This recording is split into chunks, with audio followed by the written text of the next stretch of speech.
Hello and welcome to the Assetto Corsa Competizione Sim Series.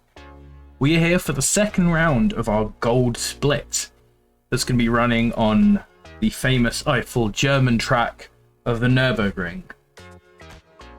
We're in the pros of the pros, the top of the top for our boys. As always, we will have our multiple splits, including the invitational drivers. And joining me today for this second round of these races is nobody. Hi. And my webcam's off. Today, Stefan couldn't be here. And so I am going to be running the ship myself today. So as I said, we've got our regular free classes, and this is the pro split, and so we will have the chance, at least, of getting some weather. Right now, in the practice server, it is wet. Not damp, not moist, fully wet. So hopefully we're going to get a good amount of rain, and possibly, because this is the top split, a nice variation in weather throughout the day. I said I wouldn't be wearing hats again until the F1 season started off, but I like hats. And so I've decided to just squeeze in an excuse. So I'm wearing my Kimi Räikkönen hat because the rally season is starting again this coming week. And Kimi spent 2 years in the WRC. So I think that counts. I think that officially counts. Rally, yay. So, as I don't have anyone to ask how they've been doing,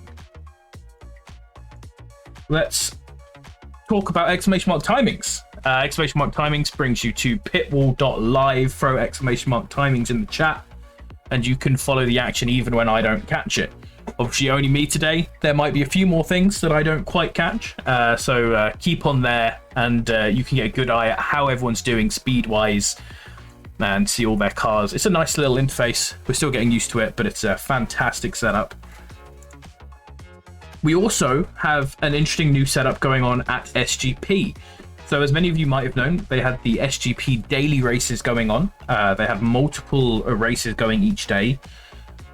But as we've moved on to a new phase of testing now, they've tested how that goes and how that works, and they want to try out this new idea, which is the community spotlight. And the idea of this is, rather than having daily races run by the simracing.gp on their community on the site, every other community is welcome to host events on the official community. And so you can see we have our Wednesday events there. Skip Barber Daily run by Leonard Schungen has some there. Race Department have some there. Race Department also hosting a non-SGP Rally Championship, which got me reminded of that. But there's a lot of events there. So we really do encourage all of our drivers to go on to SGP, follow some other communities, and with this, you can follow the main community and dip in, try some other communities out, see how they're going. Our community events will be our Wednesday events, and we're going to make them more varied. A lot of people have been asking for more GT4 events, so we're going to be running GT3, GT4, and then AC events, one after the other, with GT3 at Silverstone being the next event for us, which should be coming up the Wednesday coming.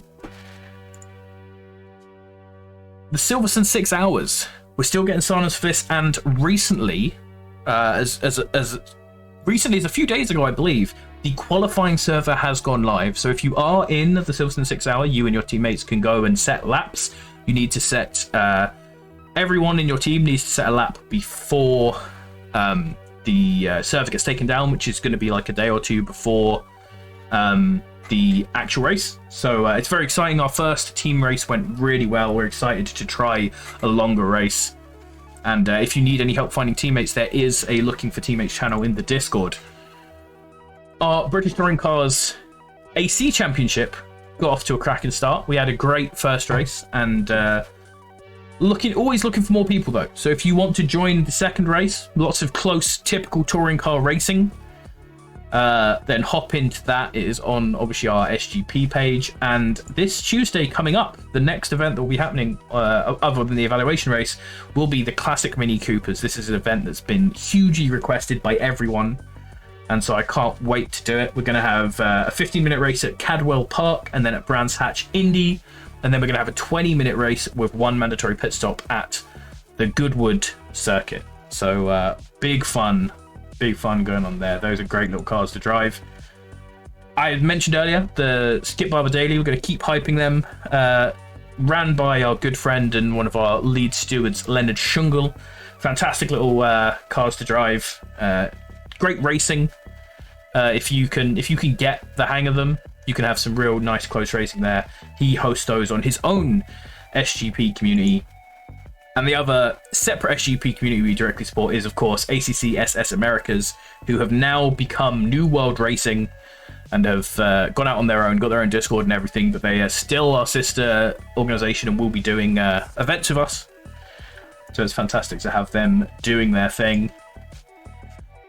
And if you like the look of all of what you've seen here today, obviously sign up is the next step. That gets you into our Discord and you can get involved. Join Sim Racing GP and join us in our racing.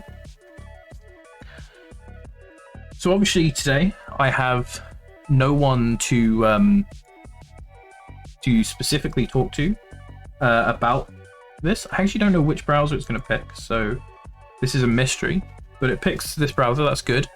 We're going to have a look at Sim Racing GP and specifically, oh, that's awkward. It signed me out for some reason. Okay, we're not going to look at the championship standings because Steam wants me to sign in. God damn you, Steam. Yeah, we'll have a look at them in game then. So here is the track that we're going to be racing on. It's the Nurburgring. You can see Derrida up there setting the best time so far. Been one of the really fast guys in the league so far. Leon's, Maninka, Ware, Ike Guy, Bloomfield a little bit lower down than you might expect. Obviously, the wet weather has thrown all of our timings absolutely out the window. It's going to be really exciting to see who's where, and it should hopefully really switch up the tables. The Nurburgring. Stefan can't tell you how he feels. I'm just going to have to go with it. And unfortunately, I'm not the biggest fan of the Nurburgring. It has, a decent flow for those hot lappers who love it. But for racing, it's a little bit tricky. It's a small track, basically only one overtaking opportunity, which is that big turn one. You can have a cheeky dive into the chicane if your opponent gets things wrong, but unlikely to see that here in the top split, although the other thing is wet weather can always throw a spanner in things. I think if people are struggling enough in the rain, the chicane and maybe even the hairpin down the bottom could also become overtaking opportunities. The first sector is obviously super slow and technical and can catch a lot of people out. I would not be surprised if we see some spins going through there or coming out of there in that tricky right-hander.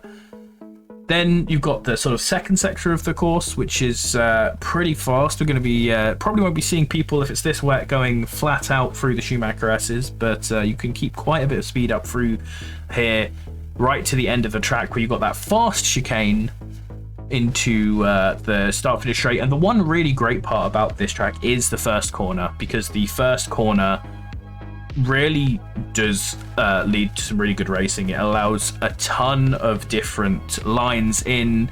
You can defend by you don't have to go super tight to defend, because going super tight makes you a bit too slow, but you want to go tight so that they can't dive and sit on the apex in your way. It's a fantastically interesting corner, and I'm very excited to see more action going on in there. So as I'm alone today, I may be leaning on the chat a little bit more to help me with talking throughout this event. So if you have anyone you want to follow, anyone you want to shout out, throw it in the chat and get hype in, throw in some energy your boys' way, because we're hopefully going to have a good couple of races. The AM split was very entertaining. Obviously, driving in that, I heard good things from some of the silver split drivers I was talking to. So hopefully we'll have another good race around here as well. We haven't had any of the big incidents around here that we had in season 1, but perhaps the weather might have his word on changing that. 2:03.8 by Derrida is the fastest time in the practice session so far. Interesting to see this, because obviously all of our knowledge of what times are good and not goes entirely out the window as soon as we have weather to this extent.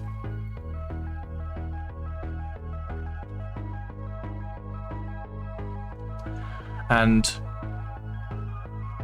as we come to the end of practice, we can hop in game to see what's going on.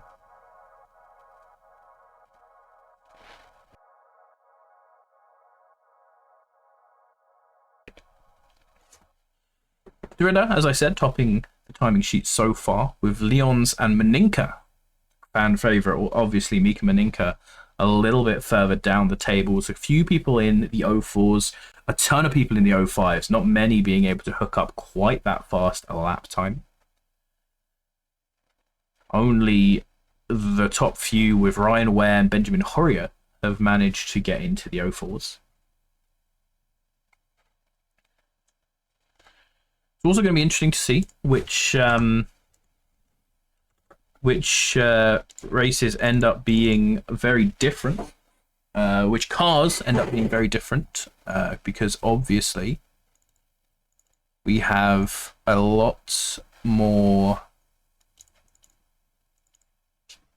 a lot different, should I say, a lot different balance when it comes to cars in the wet.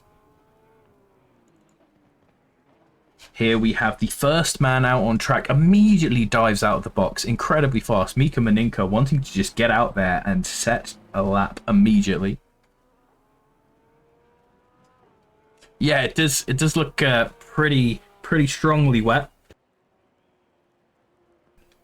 When Ashley Bloomfield saw the track, he said that he saw this wetness and said it's not going to be no dry line here today, lads. Although I did hear before I came to broadcasting that he was getting made fun of a little bit because a dry line was coming about. So it's going to be interesting, of course, because it puts a lot of strain on your tyres. If a strong dry line appears, you can't just throw on the wets and deal with that. It's possible. It's possible that we will actually see, for the first time in any of our events, to my knowledge, a tire change where you actually change to a different type of tire rather than just running the same tire all the time. I would love it if we see some people starting on wets and then pitting early and going to dries to try and get that advantage of having the faster tire at the beginning of the race. Oh, Mika Maninka not having a good start there. Absolutely obliterating that barrier. Is he going to give up now and hop back? So we're going to have to hop on board with car 53. That is Madam Mims Mam in a similar looking Porsche. So not too much of a change going on here. Let's hop on board as we come around the final corner onto the main straight.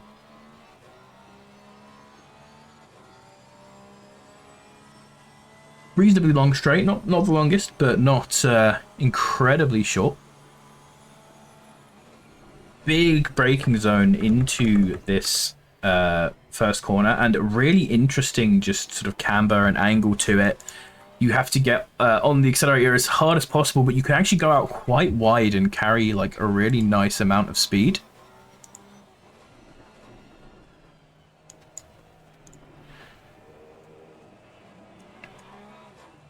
Through here, very slow section. You've got to catch the curb as much as possible, being a little bit wary on there, but obviously I haven't been driving in these conditions too much. A slight brake here and down a gear into this fast left-hander, and then a bit more braking when you hit the curb on the right hand side here to get into this middle sector. Power down now on a reasonably straight part down to the hairpin, which you can make a lot of time off if you have better braking. Don't want to brake too hard either. You want to know really when to come off the brakes there and start just coasting around to start pushing up. This is going to be an interesting part to see people going on, because you can often see people when there's a lot of understeer there. You can see a huge lift having to be done to get through there. It's going to be tricky to get through there without doing something like that for a lot of our drivers. Normally you can go through there almost flat as we brake now into this left-hander post Schumacher S. Get as much speed as you can and then keep it in a decent gear to carry speed around onto the straight. A little bit cautious there, but obviously that is accelerating while turning, which in the wet is a very dangerous and scary thing to do. Onto the longest, I think the longest acceleration zone. It's normally the fastest part of the course, although it might not be with how slow people are taking that middle sector down onto the last corner. And I'm not expecting to see Mimsmam going incredibly high here into those 2.0s. But just setting a nice bank lap. 2:10 coming in. 2:08 from Stroms. Oh, from Storms. There's Storm and Strom, of course, in this, which always confuses me. Strasser topping the timing tables early on with the 0.8.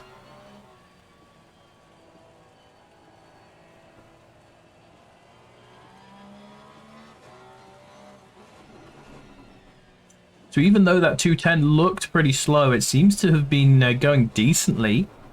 Jack Winter now coming up with the fastest time, as we see running off the board for our man here. I'm just going to very quickly hop into the settings and audio up a bit, because people were saying it was a little bit quiet. Hope this is nice for you guys. If it's still a little bit quiet, tell me and I can huck it up a little bit more.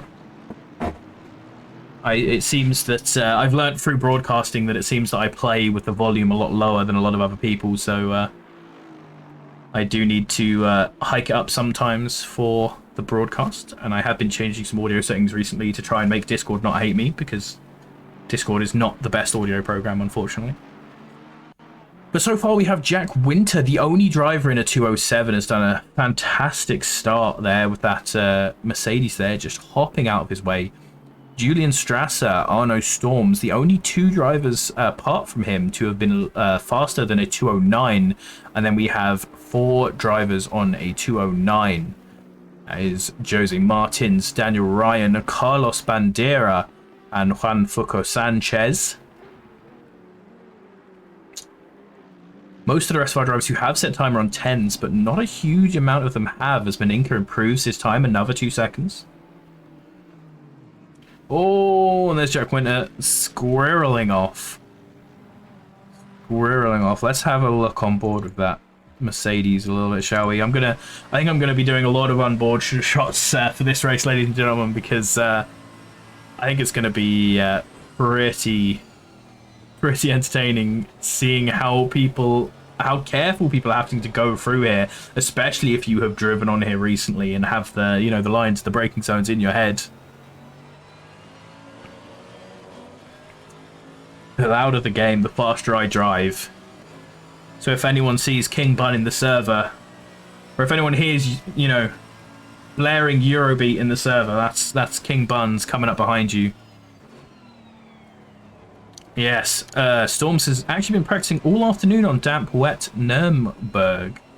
A lot of guys I've seen in the chat room sitting around have been doing the big practices. Car 53 there getting a spin off. We were watching 53 earlier, weren't we? Although I have forgotten who that is. It is Madam Mimsmam. Yeah, with Madam Mimsmam, we just saw him get passed there by Oppenhuisen. I was in the chat yesterday.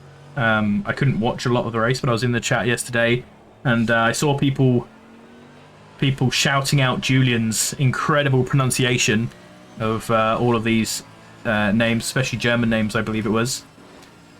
I do my best I aspire to be like Julian some days. Also, shout out to car 52. That's mine, Cube, using the official AF Corsa livery on his Ferrari. Always love to see that. Fantastic looking livery.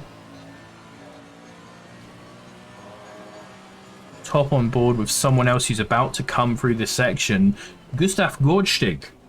I want to see how people are taking this incredibly fast, normally flat out turn in the wet.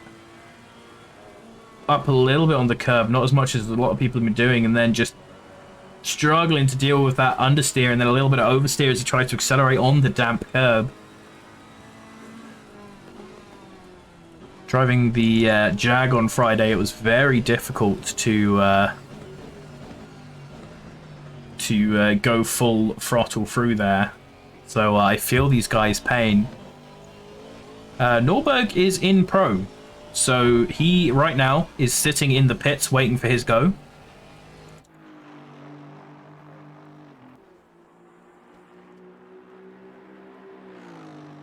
Oppenhausen shouldn't have left his lap, it seems, because he's actually gone on with a 2:07. Incredible pace. Has put himself at the top of the board right ahead of this man, Julian Strasser, who is starting his lap and is setting a blistering pace through the first sector.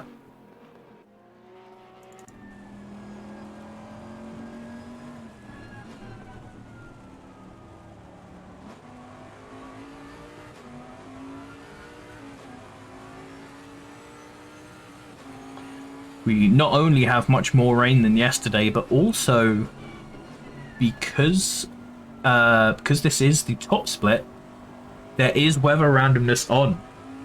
So it is entirely possible that the race could dry up during the race. Or even that qualifying could dry up later on. It's possible, or get wetter. Very exciting to see. A lot of people were having some fun ideas about what could happen if we had the qualifying get more wet going on.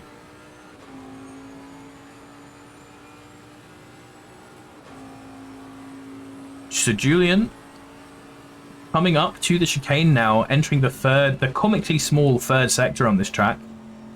Doing a really good job, a huge amount up. The Bentley, or the Boatley as we probably should be calling it right now, doing a lot of people proud in these conditions. People very much enjoying it, very stable. The heavier cars like this and the Lexus are incredible, and he's about to come over the time with a huge improvement. 2:06.5 is the lap time hit up by Strasser right now. So a great lap there by Julian Strasser, and he is now ahead of the whole pack.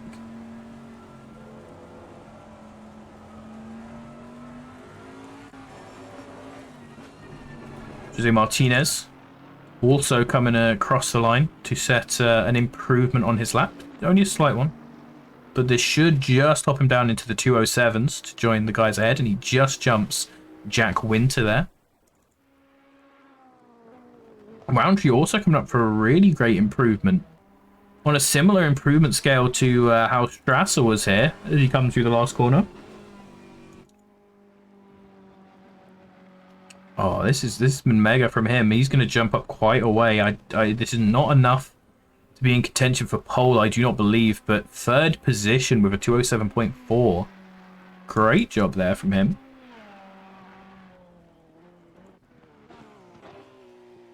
Daniel Ryan in the black and red Porsche.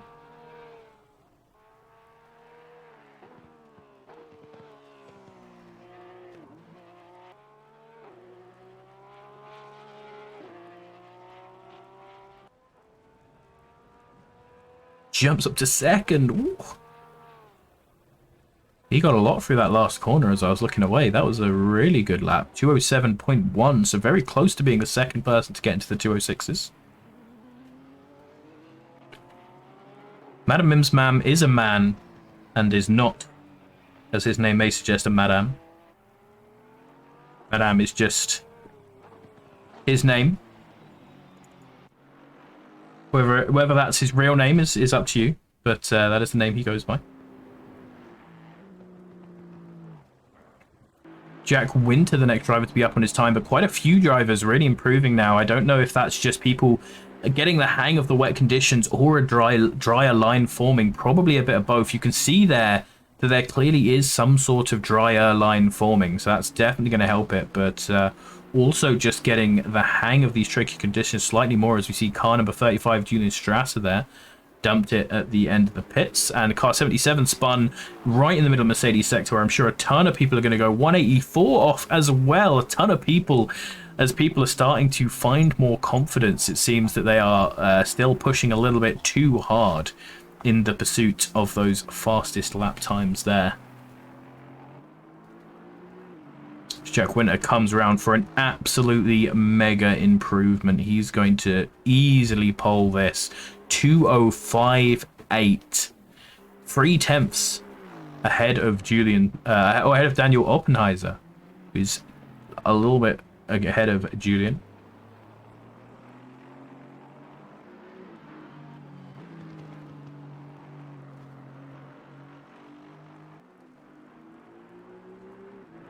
Got a shout out in the chat for Maninka for using the old Porsche. I did not recognize that, since I know the Porsche fans amongst you will hate me for this, but I mean, like all Porsches, it looks exactly the same.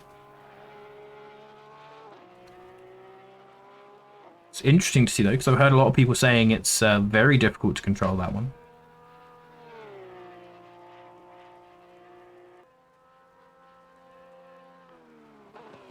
Like a lot of the old cars that don't have a substantial difference, I haven't driven it, as we see him getting an armful there going into the chicane.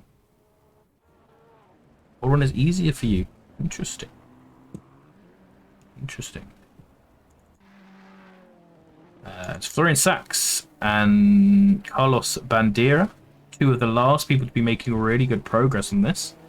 Florian Sachs is going to jump up to about a flat 207, which should put him a decent way up the track. And Carlos Bandera coming through should be the last AM to set a lap, I believe, as we already have the pros out on track, as you can see on the minimap, trailing out to go and set a lap.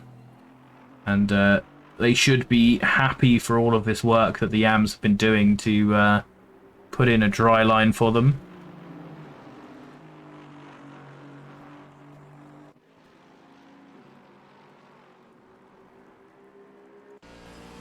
Sit on board and see how things have changed through the last sector now that there is that slightly drier line.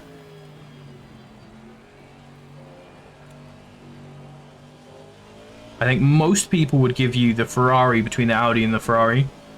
The Audi's not a bad car, but it's a little bit tricky to drive, a little bit unpredictable sometimes. Can give you the throw.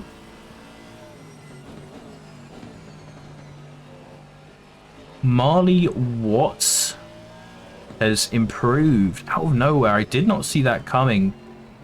He has a 2:05.6 as Carlos Bandera coming through 3 seconds and a bit of change up on his initial time. Jumps up to a 4th, so a really late lunge there from Marley Watts and Carlos Bandera to hop themselves right up to the top of the timetable. And we are now on board with Nicholas Alvarado, the keyboard and mouse king.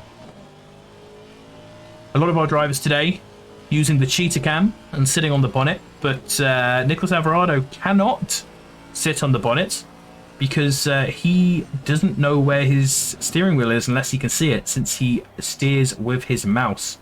Nice little line coming down through there. Could have pushed out a little bit more, but obviously we're on a bank lap here, just trying to assess the conditions. Haven't driven a lap at really full chaff at least in these conditions yet, and it looks like he's backsliding out a little bit there. Throws himself around, ruining his first chance at a lap. Letting Ashley Bloomfield, it looks like. Where is he on my list? Damn it. There's Ashley Bloomfield. He is now the man going out in front. So we'll sit on board with him as he comes through this hairpin. Oh no, it's not the hairpin. For some reason I always see that and think it's the hairpin. I've been doing it in replay cameras and I've just done it for the first time on board, so that might happen. There's the break into there.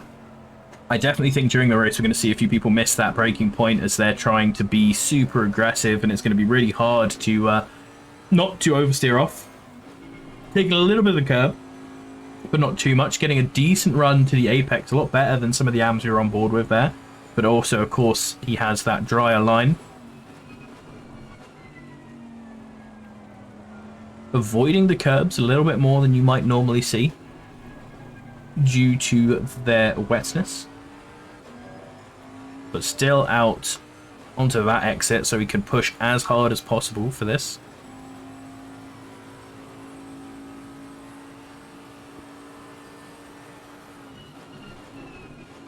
Really aggressive into the chicane there, not braking too much earlier than a lot of people do in the dry. Onto the exit curb. Keep it good. And he's going to come round the last corner to set the first time for our pro drivers.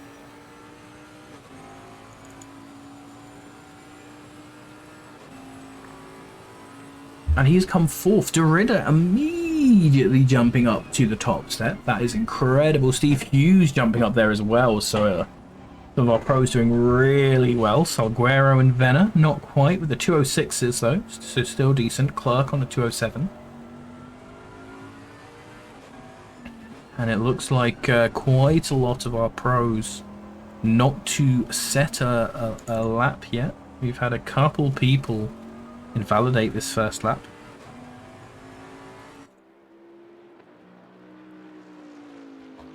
So, sit back with Dorilla. Perhaps with Hughes. Where's Hughes? Hughes is just behind him. Yeah, let's sit on board with Hughes then. Hughes setting the fastest lap time so far. So for all my talk of the weather possibly shaking up the order, Hughes is immediately jumping to the top of it again.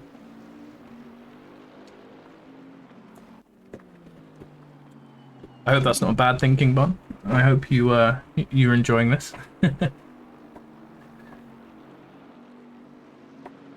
We get to watch the big, chunky Bentley rolling through the corner, taking a lot of curve there. Look, that's the sort of bravery you like to see there. That's the sort of bravery that puts you on pole. Doesn't care how slippy they are. He's gonna absolutely chunk them.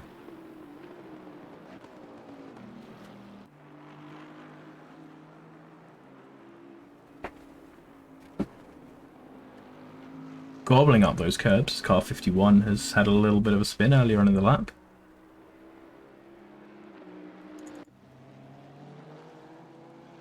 Ryan Ware just got past him in the Honda and is setting a nice improvement on his laps so far in 7th position. So Watts, Winter, Oppenheisen, Bandera and Strasser setting good times in the middle of the pros so far. Of course, that will only improve in the 8 minutes that we have left.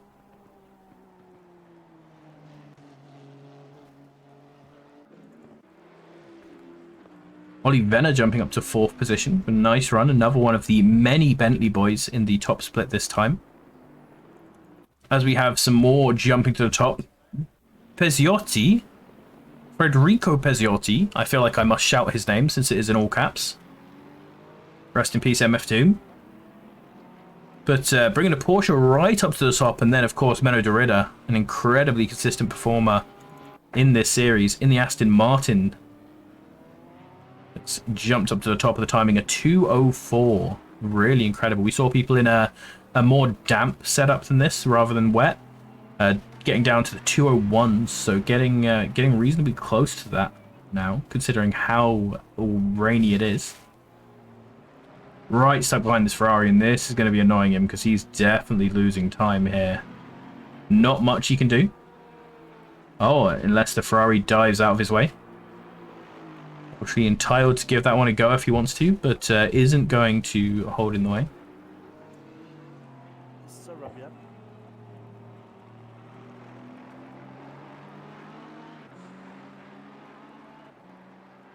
Improving on their time. Actually, Bloomfield is coming up onto the back straight. Is half a second up on his time, so that could jump him quite a decent few places. And if you can get a nice aggressive run through this chicane.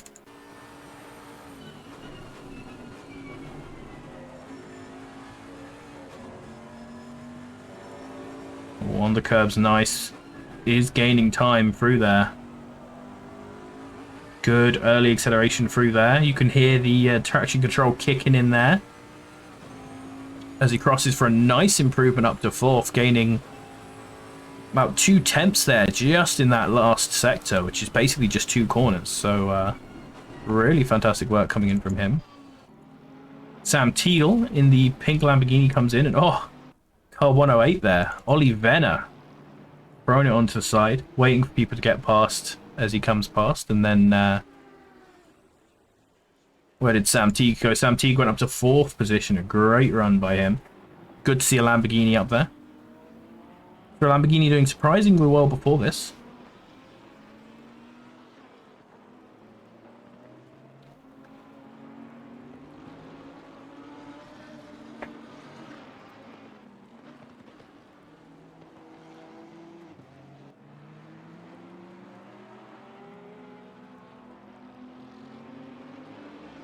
So is it Pizziotti? Pizziotti? Pizzotti? Pizzotti? Pizzotti? Pizzotti? Pizzotti. I hope Pizzotti is right. Because if Pizzotti is going to be that high up the leaderboard,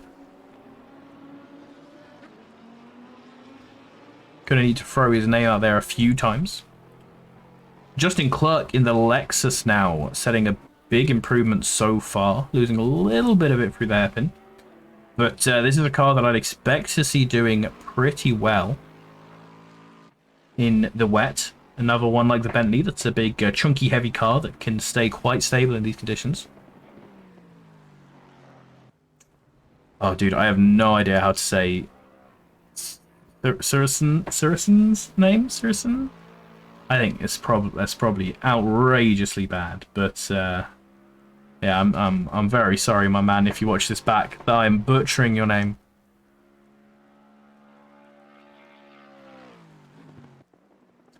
Cercin and Pizzotti. Cercin and Pizzotti. Kind of. I'm as I say most broadcasts, I'm very much a believer in banging my head against these names that I cannot pronounce until I get them.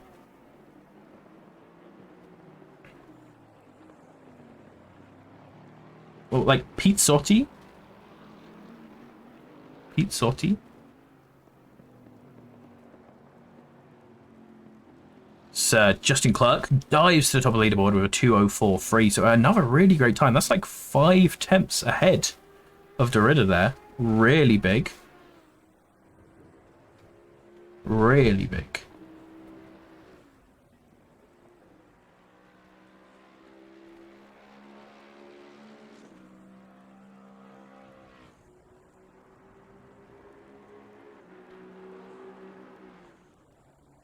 Yep, we're looking at his ping. I would strongly suggest that he is American or South American. Along with Alvarado, our other South American lad.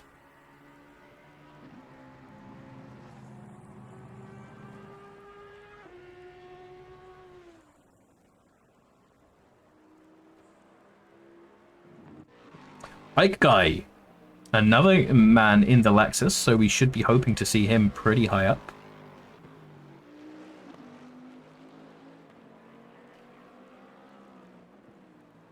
Victor Yanba, Steve Hughes, Sam Teague, all on improvements of their lap time so far. Menno de Riddler just starting his one of his laps. And Jermaine Salguero, Shane Thomas as well. Shane Thomas is actually down in 20 seconds, someone who we normally end up seeing very high up on the leaderboard.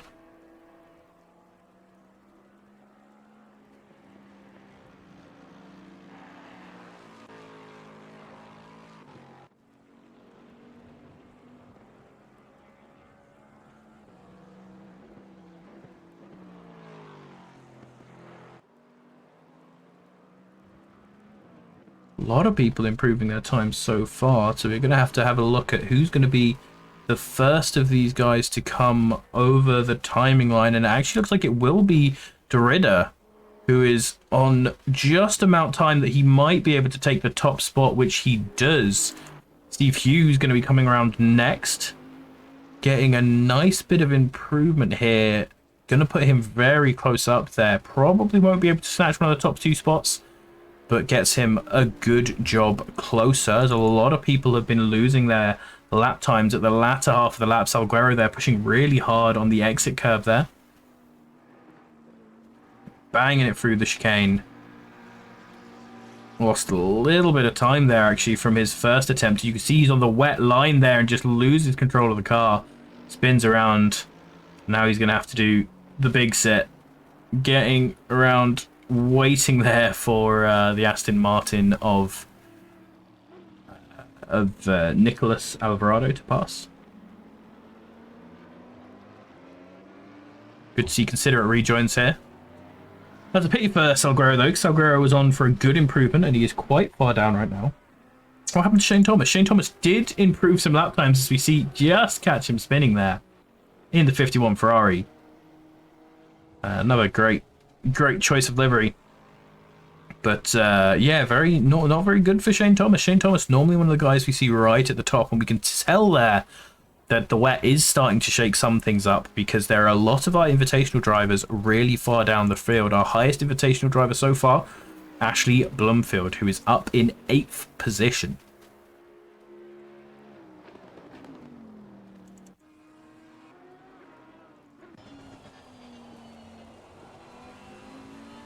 Sam Teague is on for a good run through the first sector. Losing a lot of that time in the second sector, though, unfortunately. Not getting a good exit out of that last corner. Losing a lot of time on the straights. Victor Janber jumping up to 4th position. See Ike Guy then. Ike Guy looks to be the next person setting an improved lap.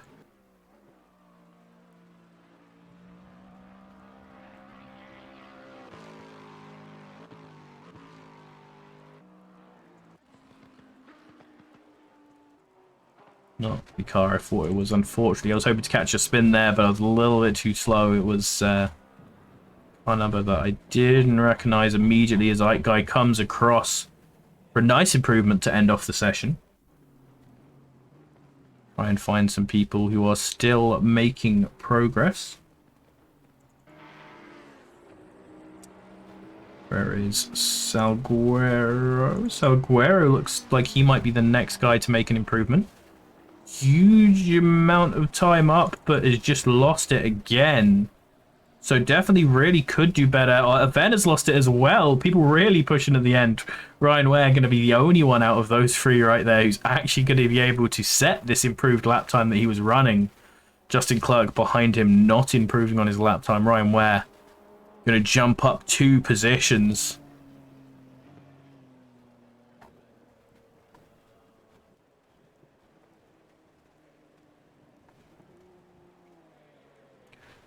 Where is this driver number 11? That is Matt Sutherland coming up with a big improvement. Going to jump up to 29th. 29th, man. We're seeing a lot of people here who we'd expect to see quite high up struggling to get the picture. So we are looking at our overall leagues now very quickly. Watts done an incredible job to stay up in the top 10 overall as an AM driver. Huge shout out to him.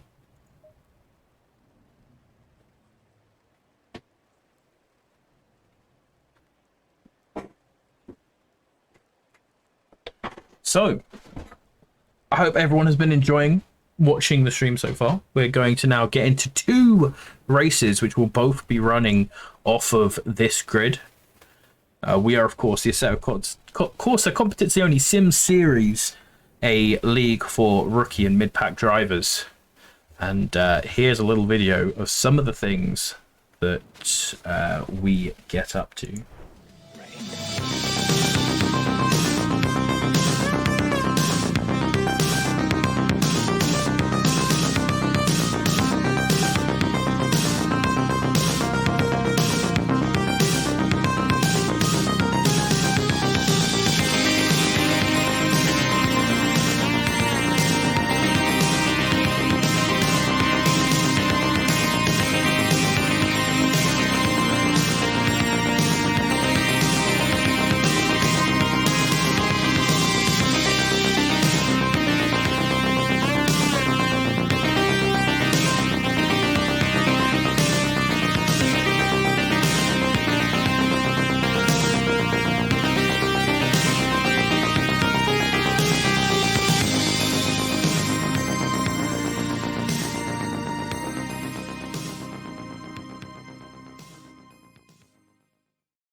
So here we are on the grid, ready to go into our first race. We have Menno de Ridder on the front spot in his purple Aston. Next to him is Justin Clerk in the Lexus, a traditionally incredible car around the wet, so no surprise to see him right there at the front, with Steve Hughes, very consistently good driver, coming in on the third slot in the Bentley, another car which is excellent on the wet. Ryan Ware in the Honda coming in next. Victor Janber in the Honda as well. Honda clearly another one we should be looking at for best of the wet prizes, with Pizzotti in the first of the Porsches up the front. Ike Guy in another Lexus, and then Sam Teague in the Lamborghini coming out next. Lamborghini, not a car most people would expect to be good in the wet, but we're seeing a lot of different cars up the front right now, which is very exciting. Ashley Bloomfield and Watts coming up behind him. Marley Watts, Nicholas Norberg and Ollie Venner just behind them. Rodrigo Iverson and Jack Winter lining up behind them. We've already seen, with Leon Salguero, we've now seen most of our invitational drivers, and they are a lot further back than we would expect, just in front of Horiot and the incredible colourful Oppenheisen skin. Alvarado and Thomas then next to each other on the next row, with Bandera and Strasser behind them. Martinez and Paul Glover rounding out a nice little trio of red Bentleys there, with Van der Dungeon and Maninka, Ryan and Roundtree, Sutherland and Joseph, Storms and Martinez behind them. Shout out to Storms and the Storm supporters in the chat who've been very vocal. Sachs and Sanchez, Cube, Gordstig in two little Ferraris there. Mimsmam, Graylish, Bartkus, Zaransky in the one and only BMW, then Hawkins and Strom behind them. So let's get in the chat who you are supporting, who you're looking for to do well in this event.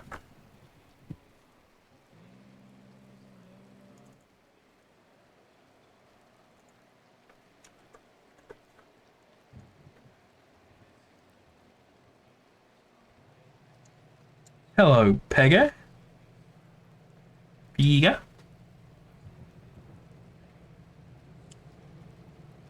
Good to have everyone here. As I mentioned, we are, of course, a Competizione Sim Series, the rookie and mid-pack driver league for ACC. Very good to see you guys. This is the second round of our gold split for the Championship Series. We are here Friday, Saturday, and Sunday every week, streaming with community races happening in between. So while our boys get on the formation lap and see what they can do to warm their tyres up in these situations, we're going to look at some highlights of what we've got up to before.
So, Alvin Strom, seemingly the only driver, according to my list, who should have a grid penalty, and that's just a grid penalty, so starting from the back. But we have a lot of drivers, as you can see, in the pits as our boys come around to start this lap.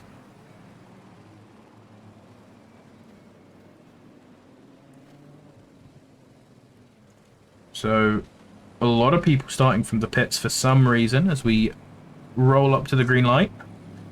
Very forward position there from Ritter and Clerk, really pushing on the edge there. So a nice start from Ritter. He's going to get a consistent run up the front. We've got a Bentley there in the background. I think that's actually Bloomfield pushing for position around the side of that Lexus. People being a little bit tame into the first corner for obvious reasons, but the front two really jumping out to an early lead. Got a few people kind of tentatively going around each other, but everybody being nice and calm, nice and safe. Oh, as we see a big wiggle coming in there from, I think that was Martinez. Fall back, we can also see a Lexus who's managed to get himself beached there on the side and span around, but generally it seems to have gone pretty cleanly from there. So the Riddler, Clerk, and Steve Hughes are still the three leading this race. A couple of people coming around, but a very good start in all. Absolutely no chaos in this very tricky conditions. And as I say that, Riddler makes a terrible mistake there, going off wide into the hairpin. I did say in qualifying that we were going to see this happen, and it has happened. He is now side by side with Steve Hughes going into this incredibly fast corner. This is hard to go side by side here because you really want to have the whole width of the road, but they manage it. The Aston Martin, they're just getting out ahead and coming back into second place, but this leaves the Lexus out there in front, able to stretch his watery legs if he can do so in this very stable car. Have the Porsche of Pizzotti right up behind Ryan Ware there in the Honda as well. Oh, and is that... I think that might be Nicholas Alvarado. He's hit the wall. Nicholas Alvarado doing a big spin there. And unfortunately is coming off worse as we have one of the Ferraris. It looks like Roundtree, who's just got past him. I hope that's not Cube, because he's going to have lost a lot of time if it was Cube, and it looks like it might have been. So that means that's the Aston Martin of Storms there, who was having a little bit of trouble, got a bit wide as Alvarado parks himself behind the Bentley of Martinez. We've got a Porsche spinning out on the edge as well. Oh, and more chaos around here. So we've... Oh, and Alvarado taps the back of the Bentley, sending him round. Just a little bit of a tap there, and that has caused an absolute... almost a roadblock there as that Bentley's going to get slammed into. So it was a very clean start to the lap, but the end of the lap's gone horribly as Victor Yanda is now round in the Honda after turn one, trying to go a little bit far through there. So he's going to drop down a few positions now. Absolute pandemoniums through the rest of the lap. No big incidents. It just seems like separate small incidents of people going off everywhere as we have a ton of people going wide at the first corner. It's Alvarado, the Lexus of Ike guy, it looks like, and then the Bentley, one of the Bentleys, I think it might be Hawkins, who just gets tapped there. Alvarado having an absolute nightmare start to this race, has fallen right down to the back of the pack. Horrible times for him. Hopefully he can do a lot better in the second race. As Steve Hughes has also found a way to get past Justin Clerk. That is incredible. I was not expecting to see that right now. Actually, something that we haven't done for a while, and try out this replay. See if we can get it far enough back. We can. And this right now, ladies and gentlemen, is why we have banned custom liveries, because it allows us to have a look back at how this happened. The Lexus just going a little bit wide into the hairpin. Steve Hughes was putting on some aggression to that the Lexus right there of Justin Clerk, and he's now managed to jump ahead going up the back straight. So fantastic work there from Hughes as these guys start to push out their lead. These two getting a lot further down as 616, that's Ryan Ware. Ryan Ware He's gone off. Looks like he was off on the straight there as well. So that's a really, really painful mistake. A lot of people are going to be rolling past him there.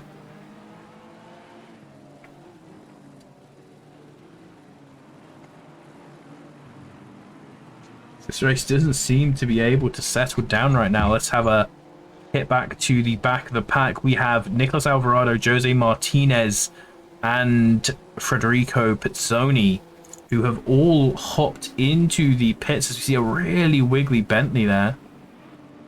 Not sure exactly who that is. Oh, it looks like Venner right there. Venner and Ike guy who've clearly been in some incidents right now, just behind Barkas and Zoransky. So Venner, typically aggressive, is going to be looking to make moves immediately. He wants to get past there. We see a McLaren who skidded off as well. Free wide now as Zoransky is going slow.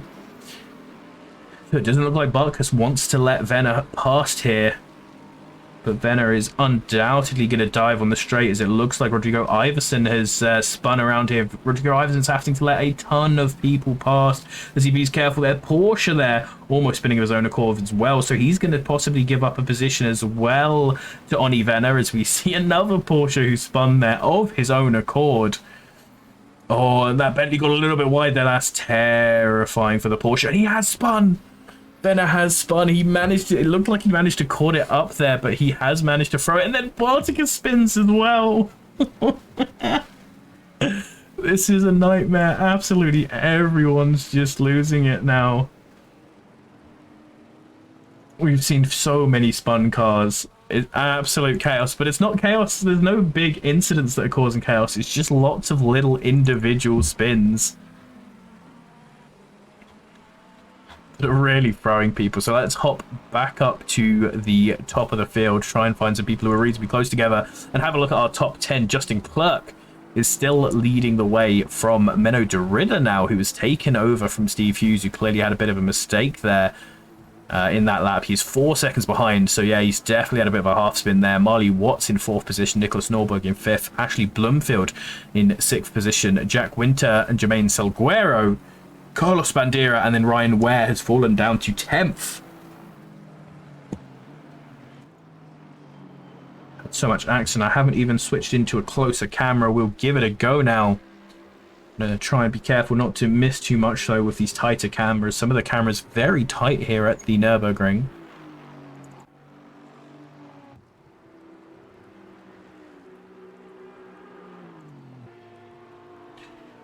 Oh, Gustav Gordstick there going side by side with a Porsche of Madam Mimsman.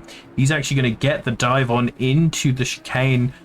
Bentley there of Hawkins also looks like he wants to be given a go. He's now on the outside of Mimsman, heading into this last corner as the pit window opens. We've got a nice little NASCAR pack here as that black Porsche of Ryan looking feisty as well. We've seen him getting quite a few overtakes of people who've done there, and Hawkins has just cut straight over Sam Teague, absolutely taking him out, putting him straight into the wall. That's going to be a penalty for sure on that one. Big unfortunates as a few penalties are starting to roll in. Car 77 getting a penalty for rear-ending car 29 on the front straight and causing multiple cars to crash. Unfortunately, so that's 15 seconds for Sanchez. I can see, I'm checking the minimap, I literally see multiple yellow flags at any time going on here. This is fantastic. I am loving this.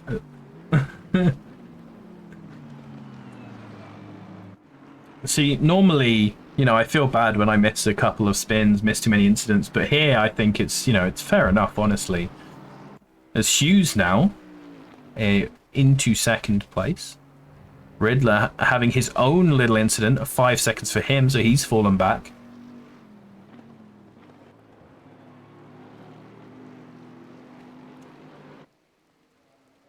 A lot of positions here being made up by drivers like Martin Cube, who are just managing to get around the track without having any of those big incidents, without having these spins.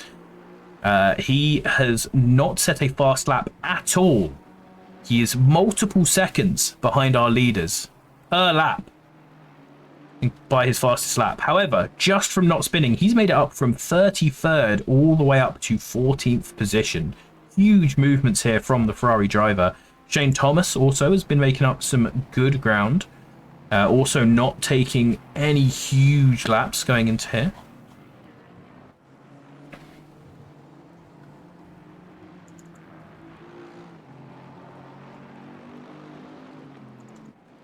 Janber has jumped into the pits as well.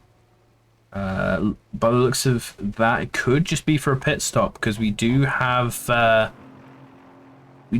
pit window open now, so we are actually going to see the first few things here. Unfortunately, I don't know a way that we can actually see the tires, so we won't unfortunately know how people started in terms of their tires. So we see Steve Hughes once again right on the back of Clerk. Clerk makes a similar mistake to last time. You could easily see Steve Hughes retaking the lead of this.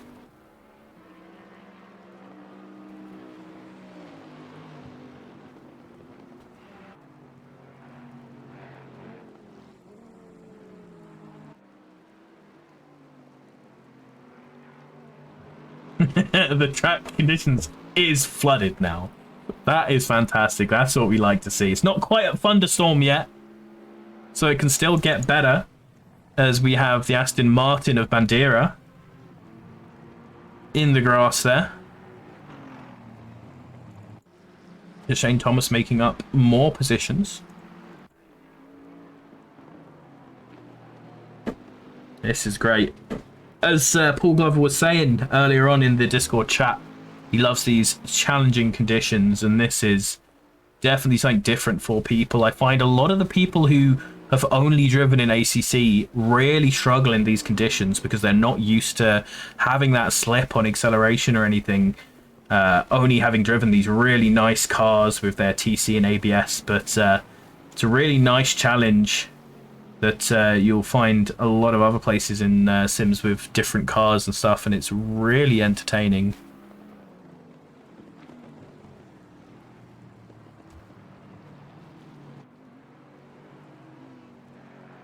So there we go. That's Hughes getting around Clerk there.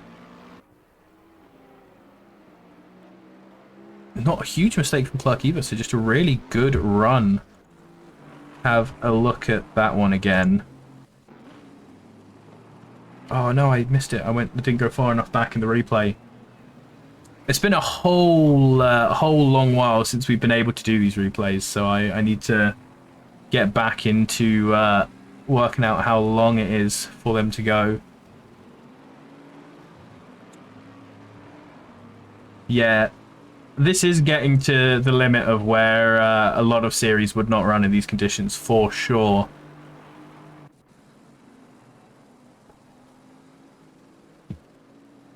So here we have an interesting one here. Ryan Ware actually coming out of the pits.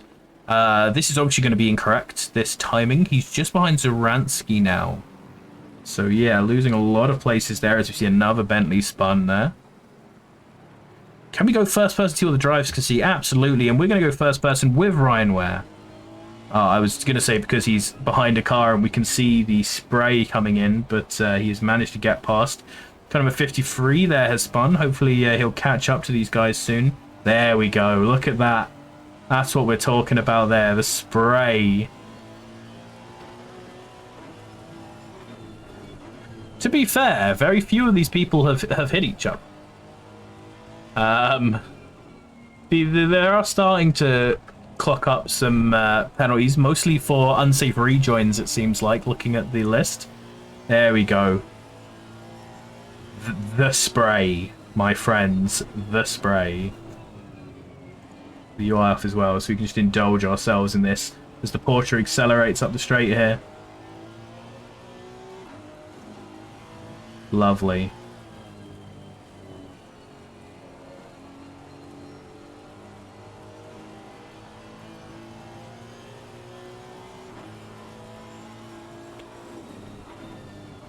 We've got a lot more than moist going on today, my friends. I clicked the wrong overlay. So Ryan Ware isn't actually the first of the people who pit unless the timing screens are lying to us, which it is wont to do, because we can see Ashley Bloomfield there. Where is he on the racetrack? In the big chungus, right behind the McLaren there, really pushing on to get past of Strom here. Strom, another one who started very far back and has just had a clean race without any spins, putting him really high up. Strom in 19th position right now, started in 36th. Does have a 5-second penalty, unfortunately, for spinning and not holding his brakes, causing a collision. Gotta hold your brakes, ladies and gentlemen, when you have one of those incidents.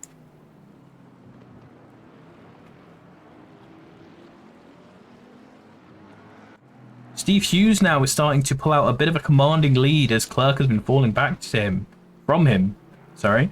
and is now falling into the clutches of Derrida.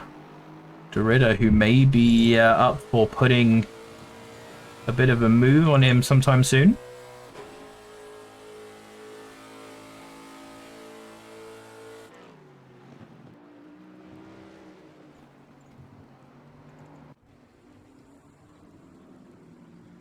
Further back in the race and things get very confusing because we have a ton of people. We've got a lot of people who've been in the pits. A lot of people really close together as we see Martinez really making a hash of that first corner.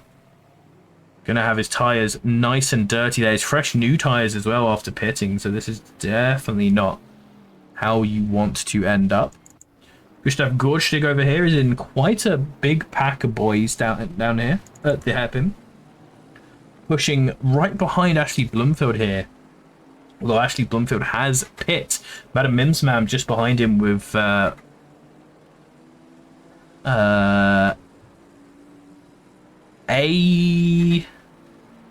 Lexus. Who's that? Is that the second place? Is that Justin Clerk?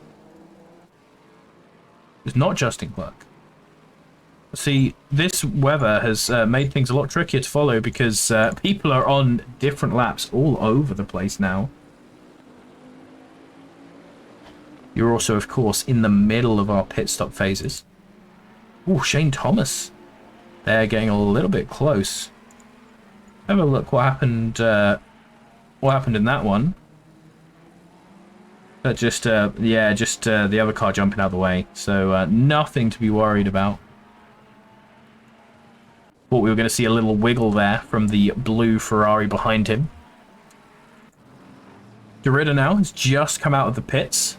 Didn't want to have to do the overtake on Clerk on track, which in a situation like this, where it is so tricky, like obviously makes these overtakes even more dangerous.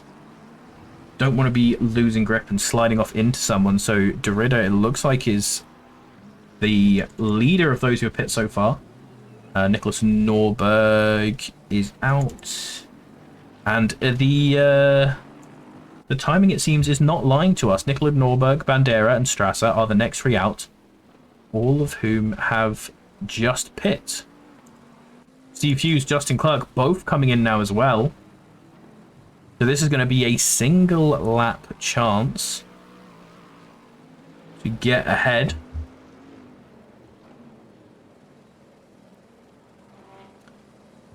For Derrida. I mean, obviously Derrida also has that 10-second penalty looming above his head for a dangerous rejoin.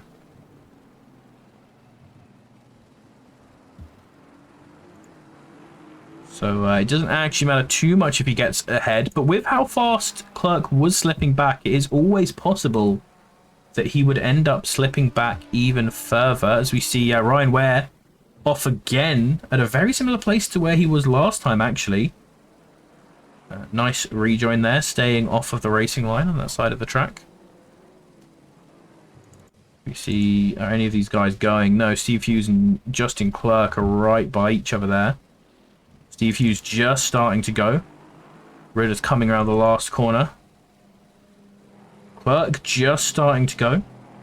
This is not looking great for Clerk because Ridder is obviously going to have that extra speed, and there he goes. That is the pass being made right there for second position.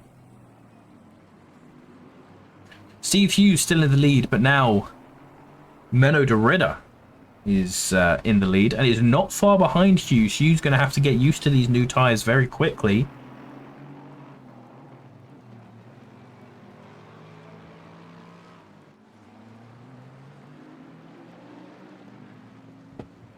Absolutely. If anyone complains about the conditions, Daniel, tell them to complain to me.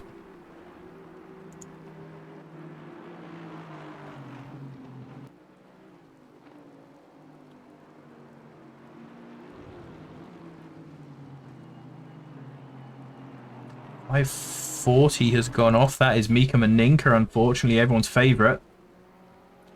Down in 21st right now. You can see slightly lower down the order now as we're looking down here. Reminder that exclamation mark timings gives you pitwall.live. If you have anyone you want to follow in this race, I know there's a couple of people who are here to see their friends. I think Ike guys got some boys in. Unfortunately, Pizzotti has retired along with quite a few other people. Trying to find some people who I know had fans in the audience right now. Jack Winter running in 19th. Julian Strasser in 17th, just behind Ashley Bloomfield in 16th. All of these guys have pit now. A huge amount of our drivers have pit. Nicholas Norberg being pushed here by Carlos Bandera, who's going to dive down the inside in the hairpin. It's going to try and hold it on through the Schumacher S. This is, again, a really tricky one to get through. I'm not actually sure which is the better line here.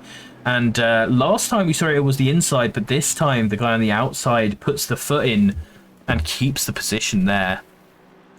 Storms, someone else who I know we've had a lot of people looking for. He is one of the last drivers to pit so far.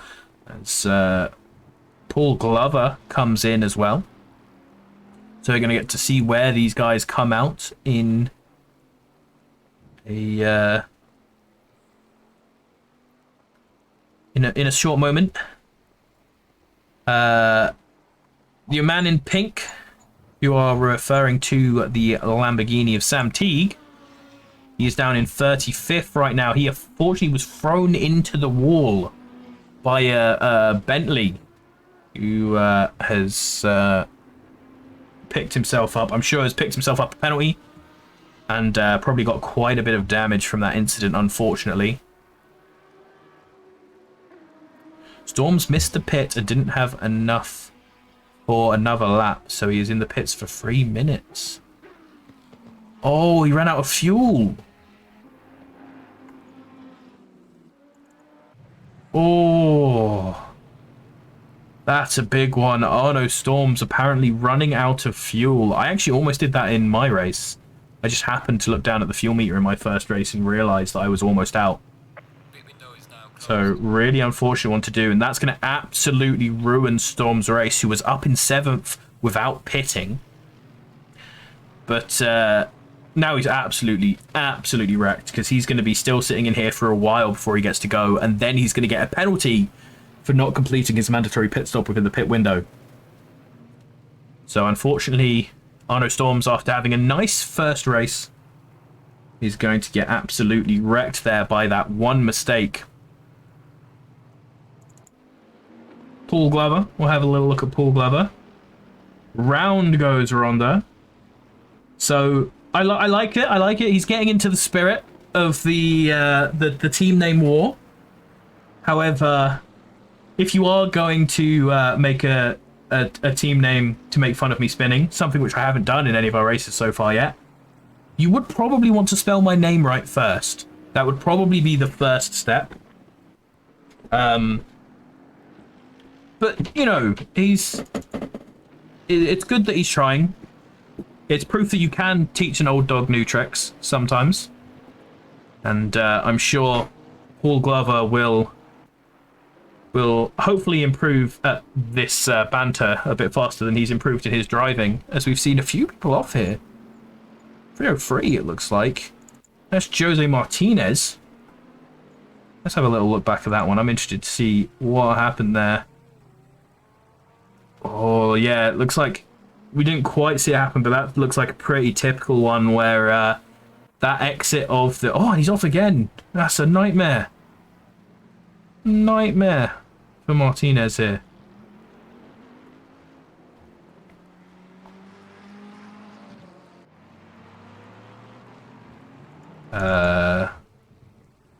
Jose Martins, the other Jose, in a Bentley. Both very similar positions as well. He has dipped out. So, looks like he's had some issues. Very unfortunate for him. Shane Thomas. We've been checking him in on his progress every now and again. He's qualifying very low down for someone who we normally see fighting for wins in these events. And he, as they pass the stricken Bentley, has made his way all the way up to 5th. An incredible run from Shane Thomas, who qualified 18th. So going for our top 10, Steve Hughes qualified 3rd, is up to 1st. Menno de Ridder took pole position but has lost it in the race. Marlo Witt up from 9th. Justin Clerk down from 2nd. Shane Thomas up from 18th. Ryan Ware down from 4th. Victor Yenba down from 5th. The two Hondas qualifying incredibly well and still having a decent position, even though not managing to keep it up in the race quite as well. Then Carlos Bandera in 8th, up from 19th, and Nicholas Norberg up 1 position from 10th. Benjamin Horiot rounding out our top 10, coming up from 15th. Julian Strasser up 9 places, and Martin Koob, another person who I obviously want to shout out, although it looks like he's just lost a few places with a bit of a mistake there perhaps. Ashley Bloomfield, Steve Lyons getting ahead of him, but up from 33rd. He's made up 20 positions in this race, so incredibly well done for him. Loving the liveries of these two as well, as I have said. Oh my boy, that's a big one. Where has that come from? Car 13. So he obviously, we were looking at it earlier, he already had 10 seconds for a dangerous rejoin. He's just got himself another 10 seconds for a pit entry infringement. So de Ridder, who was actually so far ahead of 3rd place Marley Watts that he was going to keep his position there, he's now going to have to try even harder. Incredibly, he may only lose 2 positions here. And if he can pull out more time, he might not even lose 1, but he's going to really have to work for it now, because 20 seconds is a big old penalty, and that's going to be a good few behavior warning points, which I believe is what they stand for. I just pulled that absolutely out of nowhere, I'm certain. But I think that's what they stand for, right? That's what they stand for in game, at least. And car number 32, it looks like Victor Yenba had another bit of an incident there, perhaps. Yes, he's behind Nicholas Norberg there, so he's fallen down to 10th place in the Mercedes Arena. We get another nice look at the level of spray that these guys are having to deal with.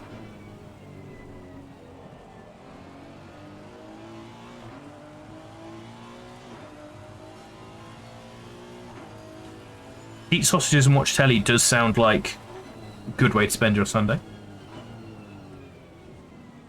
Is Victor Yanba now following up Nicholas Norberg, trying to make up those positions as well. The Honda again have been doing really well overall in this, taking a lot more curb there than the Merc ahead of him.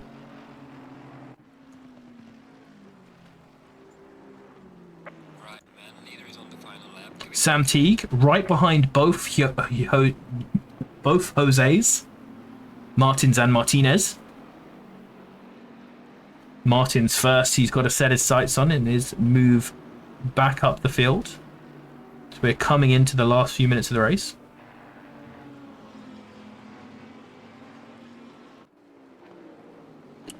Automod does his own thing as we see one Bentley making a move there on an Aston. Sam Teague making a move on the second Bentley. So pulling up the field a little bit. Got to go for a few more now.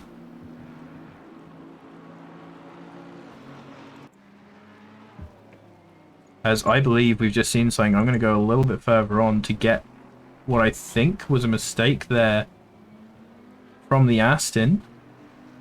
Oh, yeah, just touch the green stuff there a little bit.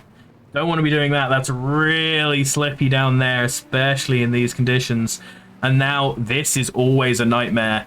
I've had myself in here doing a couple of donuts as well, for the fans, of course. Meant to do them totally on purpose. Ridder, though, obviously a much better driver than me, managed to get himself out there, but you've got to really really be soft on the throttle for that, and that has absolutely ruined him, because now that Ferrari is Marley Watts, who is right behind him. And so he has 30 seconds to now pull out a 20-second lead on Marley there.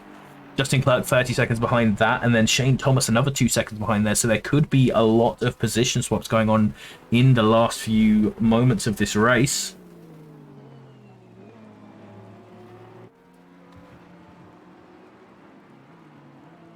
Doesn't look like there will be a move for an overtake because Derrida is pulling away. But obviously making life a little bit more sucky for himself. So, as a broadcaster, what I think would be right to do here is to watch Steve Hughes. But the top 2 in my broadcast tool have disappeared, and I can't click on them. So, we're going to have to watch as a back marker almost causes these two to come together. But hopping out of the way, we're going to see Ritter and Watts coming through for on track 2nd and 3rd position.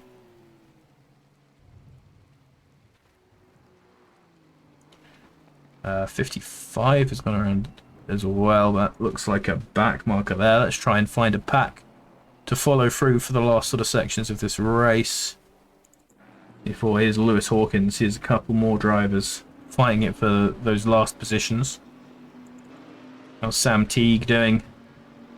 Made it past Martins, but is still to work past Martinez. Oh, and he's binned it. Oh, he was looking to make those moves stick on the last of the race, and that's not good. Coming over the track there. All right, we're just going to have... I'm sorry, Teague, but we're going to have a watch of this from the helicam. Does he just get on the grass on the inside, or just a bit too much power on the exit? Real close. Yeah, that's too much curb there. That's too much curb there. Bonk. Didn't hold his brakes there. Looks like he actually sent both those Bentleys way off to the side. And there's an... What's he... That's not the line, my friend. That's not the line, my friend.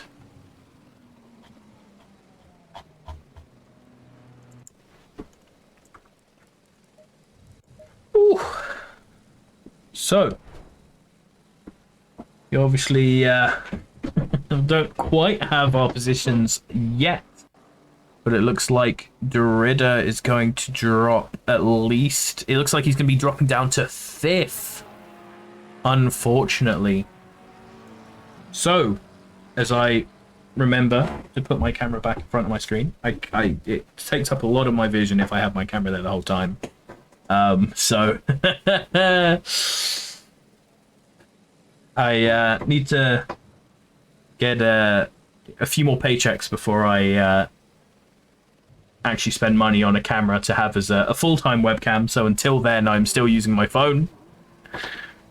And podium for Julian. Good to see it. Here we go. This is our leaderboard.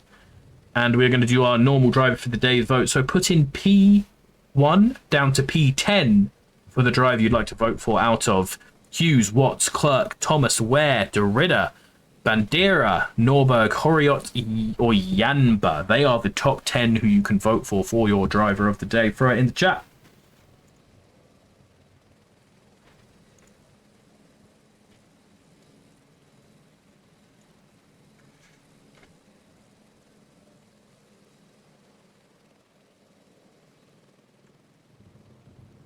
This is the point where I would normally ask Stefan to do some talking.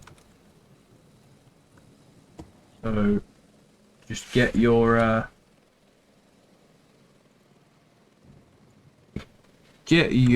votes into the chat for driver of the day, and I'm going to quickly get in our podium here.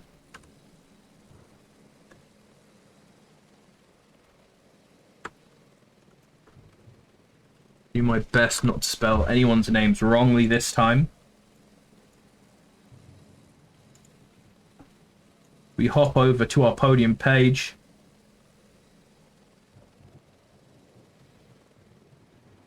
Looks like P2 coming in strong with the majority of the votes.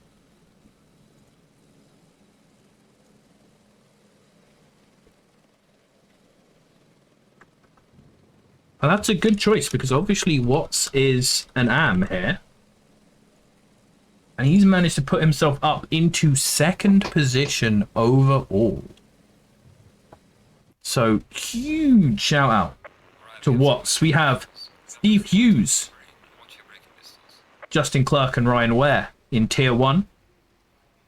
Watts, Banera, and of course our Saturday Split commentator, Julian Strasser, is on the podium for Tier 2. So shout out to all of those guys and a special shout outs for our AM winner, M. Watts.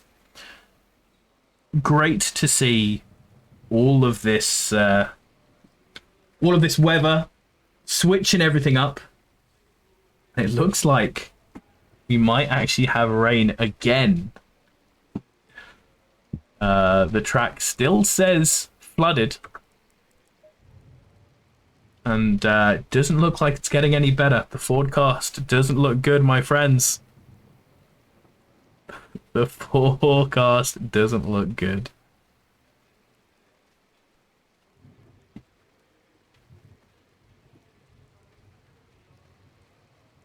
See, I'm replying to the important messages here. Lars's Sausage and TV.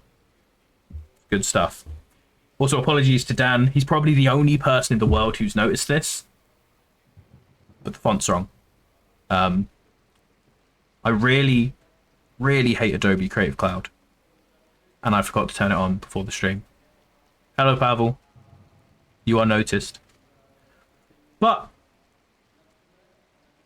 what I want you to notice now is... well, what I want me to notice first is where the hell my mouse has gone. There it is. What I want you guys to notice is how good these highlights packages are. Let's go. Bring the smell of rain into my bed and lie so close to me. You could be inside my head. Maybe it's a once in a lifetime kind of thing to feel the kind of magic that your love brings.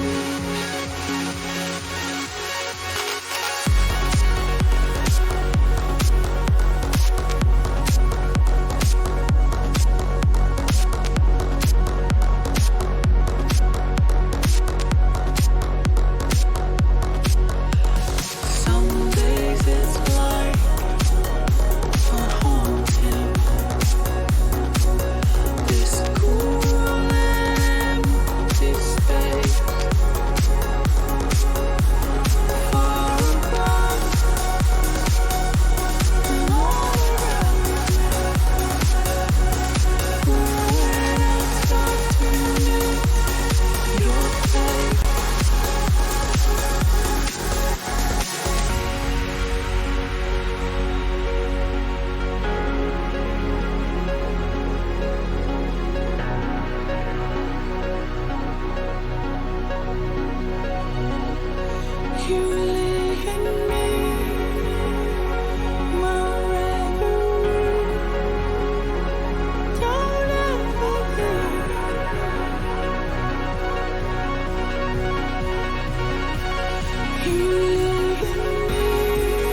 And so, as we hop back into the game, for the second race of the top split of the Assetto Corsa Competizione Sim Series, you may notice something different about the grid.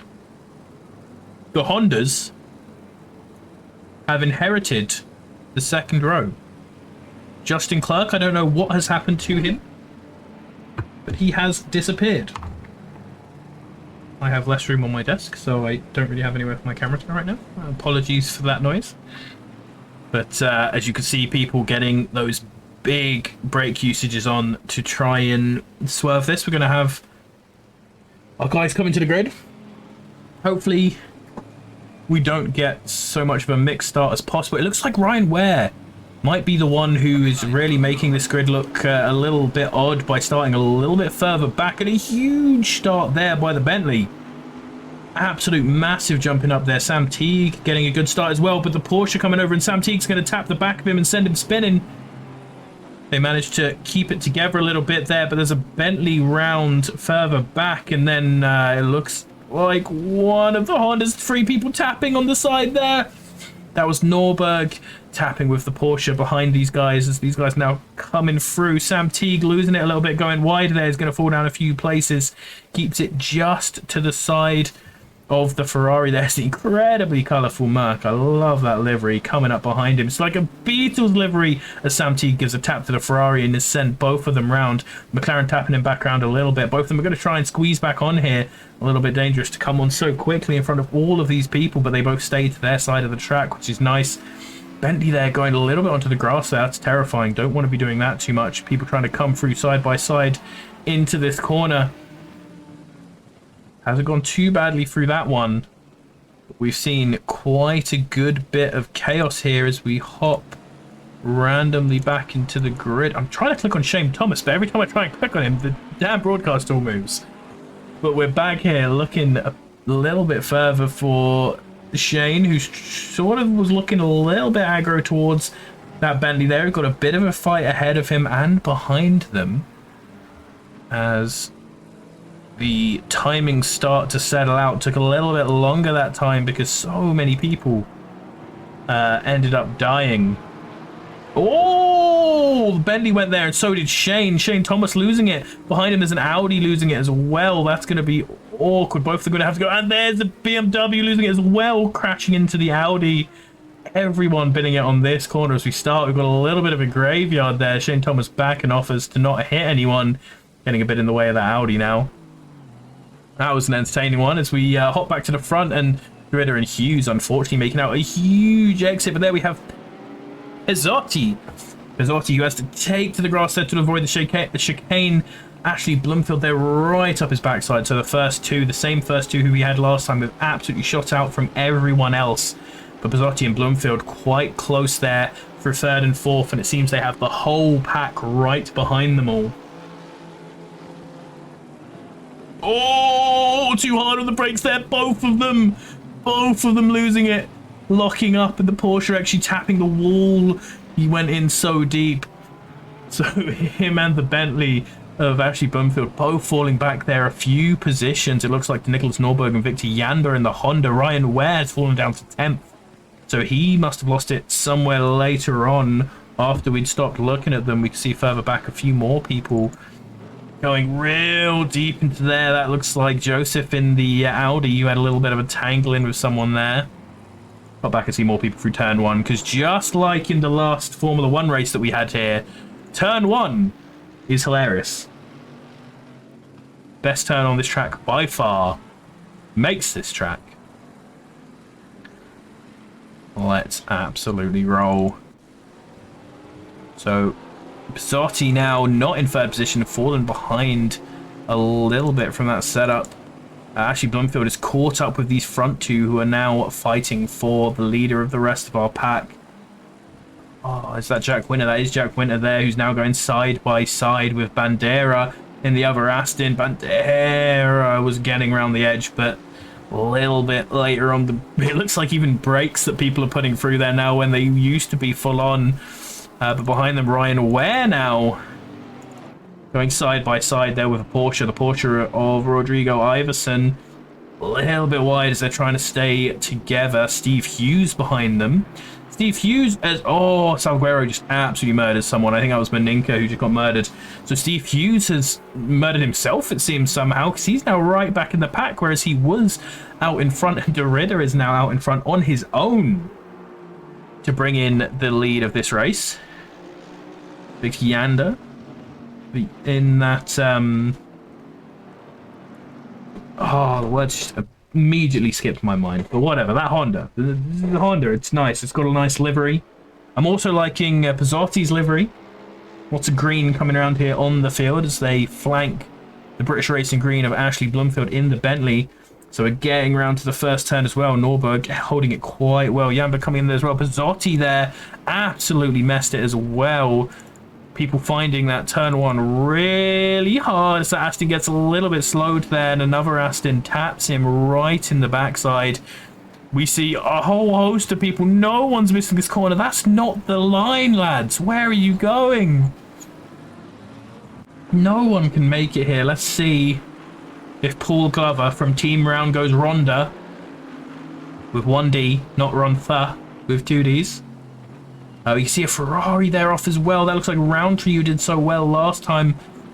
Another Aston not going well, but Glover, credit to him, takes it pretty well compared to most of the people in this race. Julian Strasser, another one of our commentators, is up here. Just ahead of Sam Teague there. Just ahead of Sam Teague. It says he's ahead of Gordstig. But the timing struggling to keep up there as... Manika, it looks like, just getting overtaken by someone. Apologies to you. I don't know who it's... Oh, it's Horrier. Of course it's Horrier, as Julian just outbreaks himself a little bit into that hairpin and is going to go wide. Do you know what? That, honestly, that mistake right there that Julian just made, that's easy enough to do in the dry, let alone the wet. So I have to feel for these guys a little bit coming through here. Try and catch some more people out as they bin it into the hairpin. There we go. There's a couple of them. That's what we were looking for. Is that Marley Watts? That's not. Marley Watts was doing fine, so that must be Roundtree. Roundtree must be in the blue Ferrari. Let's have a look back at that. We want to see some carnage there. Let's go. So here we're looking at Roundtree. I'm in. This is out from the Mercedes arena here. Shout out to not having custom skins because it allows me to actually use the replay function. That looks like Zaransky just ahead of them in the Bimmer, the big boy Bimmer. And there's already a spun Bentley that looks like... That was not Julian, because we already saw Julian spin at the next one. So it's another one of the similarly red liveried. It might be one of the Martinez's. And then, yeah, the Porsche just doesn't manage to stop in time. That's what it looked like by the fact he was spun around there. Porsche going to head on with his day, but is going to get a penalty for that. And the Ferrari has to try and trim around that Porsche. Not a great rejoin there. Not a great rejoin. I think that one will get a looking at as well. Unfortunately, as he's now following a different Porsche around. 46 has spun. That is Salguero. Giving a little bit of spin in the Mercedes arena. We've got a couple of people, it looks like, been in the Mercedes arena. Go back to this back spot and see if anyone else murders themselves at this corner. Very brave there by that Porsche, and too brave it seems. Got on a little bit of the wet stuff there. Is going to have a little bit of a half spin as well on the power, that loud pedal moment. Absolutely throwing it. So back up at the front, as we've spent a lot of time now watching this chaos. Derrida is still rolling along very happily, way out in front. He was getting pressured a little bit at the start of this race by Stephen Hughes, but Hughes has fallen back into the pack after a spin, and Derrida's so far out ahead now. After coming fifth due to those penalties that he got last race, he's absolutely creaming this time. Nicholas Norberg doing incredibly well. Good to see Norberg around there. Wasn't very positive looking forward to this race, but he is just ahead of Ashley Bloomfield, who's made it up to third, past Victor Janba in the Honda. The other Honda of Ryan Ware has fallen right down to 7th position, and Jack Winter in his green and yellow Senna Tribute Aston Martin is leading for the AMs, this time up in 6th position overall. This time our invitational driver's doing a little bit better, apart from Shane Thomas. Shane Thomas obviously is a little bit further down in the order. Where is Shane Thomas? Don't tell me Shane Thomas has died and I missed it. That would have been a nightmare. I want a good excuse to laugh at Shane. There he is. Oh, yes. There we go. Catching him. Going hard as he can. He definitely has been it, though. Look at the front of that Ferrari. Poor beast. He's in again. Our good friend in this race. Everyone's good friend. The Spray. Coming off Lewis Hawkins' Bentley there. Yeah, and he's right far down behind the pack, although that still puts him in 24th overall. So he's making his way through these races.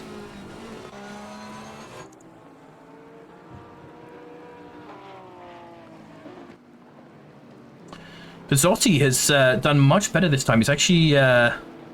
Pizzotti and Yanda are in their qualifying positions right now and through this race, so hopefully they can just keep on going. Pizzotti obviously retiring from our last race is managing to put in a much better showing now. One of the new faces to our grid. Good to see these guys having some success. Matt Sutherland is round. Hello. How did you manage that, Matty?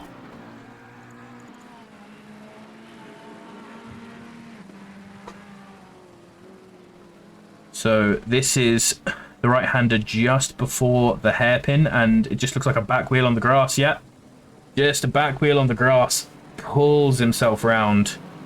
Did decently well to catch that up, but then loud pedal trying to get back onto the track, and that has lost him all the time. That was almost a very good rejoin there, but just messed it up with a little bit too much power, unfortunately.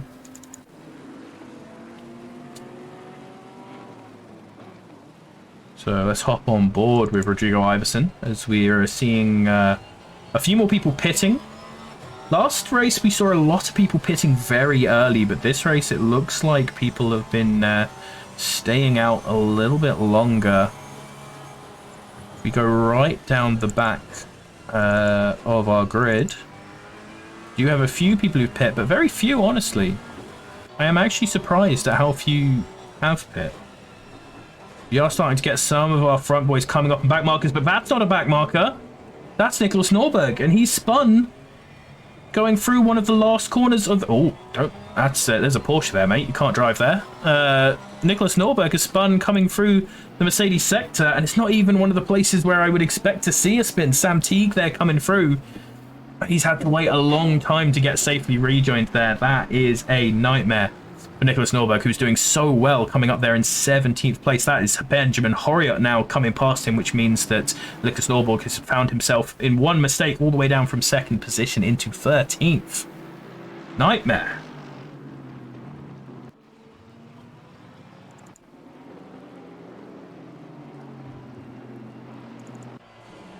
I'm desperate to sit on board with Iverson and catch one of these guys out front making a mistake. As you maybe... Oh, God, I didn't even see that Porsche there coming out of the mist. There was already a Bentley being slow who they had to deal with. They were sort of awkwardly free wide there, although one of them wasn't actually on the track.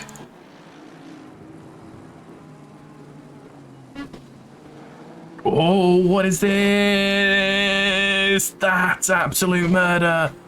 Oh, and that's a back marker as well. That's really unfortunate there for Iverson, who was doing well. Oh, and he's loud pedal trying to get back on the track. Oh, it's for the fans. They're doing it on purpose, I promise. It's for the fans. Doing some donuts outside of this. Sam Teague's picked up a 10 seconds. That's really unfortunate. I was hoping to see him do well. Paul Glover picked up a 10 seconds. Let's try and see what a few of these are for. Sam Teague in the number 69 car has picked up a 10-second penalty for braking very late and running 11 off of the track. Paul Glover is number 79. He's picked up a penalty for spinning car 114. And then what's Gorgstig got his penalty for? Gorgstig pushed 29 wide, not leaving enough space. So very possibly trying to get close racing here, and in these conditions having a little bit of running wide in there. A little bit of understeer caused by these wet conditions and lacking in grip. We see this battered and beaten Porsche, who is now in third position. Coming in. We're obviously coming into the middle of the pit window, so we're going to see a lot of people getting out of sync with each other. See Victor Janbo already down there. Steve Hughes have both already pit. Bandera in the pits. So we're going to have to hold off on exactly where people are so far. Oh, he hit Sam Teague has got another penalty, hitting the back of 73, who spins out, taking out car 42 in the process. So, yeah, there's a couple of incidents there from Sam Teague, putting him in a bit of a position, but he is in 6th on track, so he can put in some good times. He could do a bit of what Derrida did last time and get in a good performance.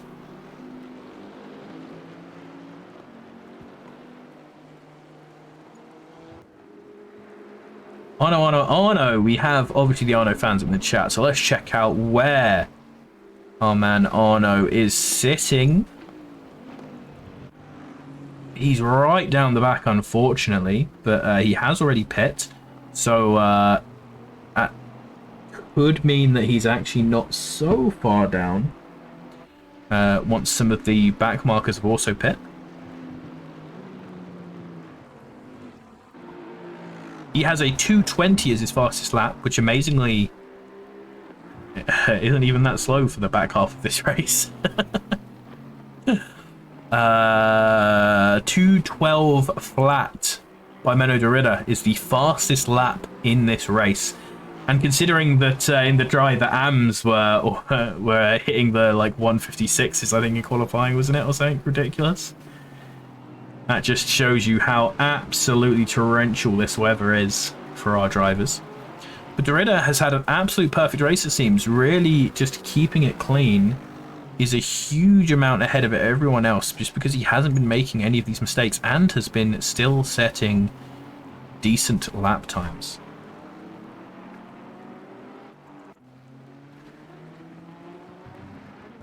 A lot of people pitting now, as we can see. Still a lot of people to go. Tons of people leaving it right till the last moment. It's Paul Glover, Ollie Venner, Matt Watts, Julian Strasser, Rodrigo Iverson and Nicholas Norberg all in the pits right now.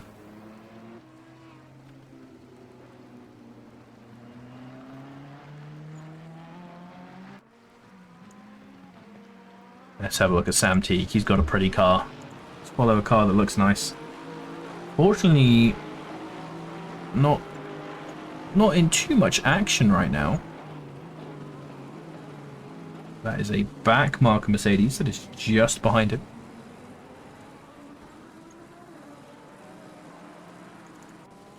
Daniel Ryan has a Bentley behind him. That is Martinez, who just had a bit of a wiggle coming out of Schumacher S's. Managed not to bin it, and very wide going in there is Ryan, so that's going to make up the time. Oh, that's one of those. For a little clip highlight there of a bit of a Code Brown moment. As Ryan is coming back onto the track. Nice safe rejoin. Comes in just behind Jack Winter, but not on the same lap. Just ahead of Horiot. But I believe also not on the same lap as these, so a little bit out of contention for the fight that he was having there, unfortunately.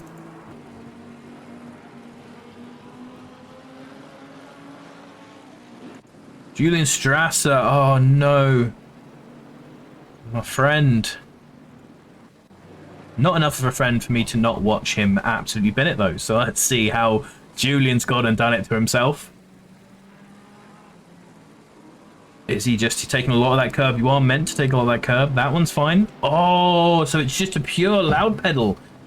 Trying to get that early shift up before you go into the corner.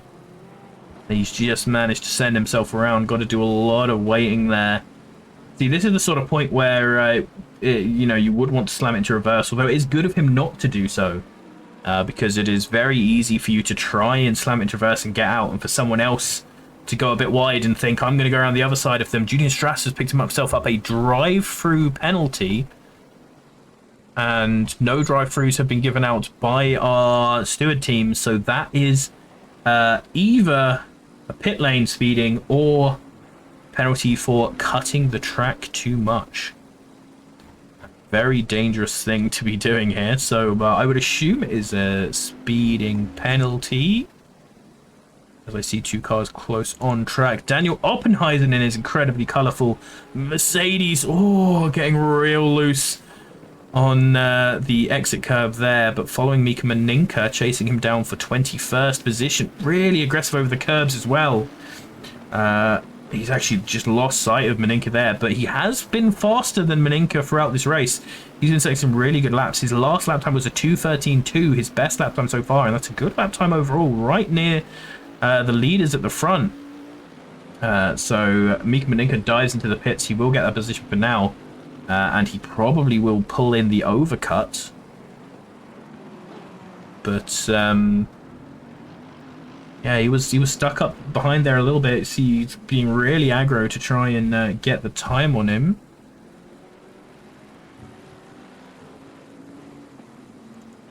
Martin Kube going side by side with Aloy Ike guy there.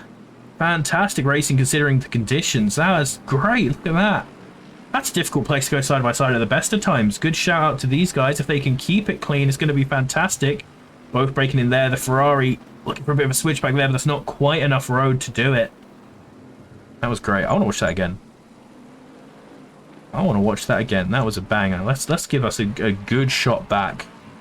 We're going to see them back from a minute, and we can actually see the Ike guy at this part of the replay is nowhere near Martin Kube, so it looks like Ike guy might make a mistake. Can we switch while in the replay? I believe we can. No, Ike guy comes out from the pits and just dives down the side of the Ferrari. Oh, a little bit of a switchback there. That's nice. That's nice.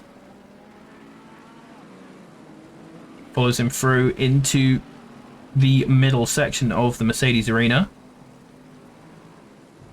Oh, big balls there to keep that foot in.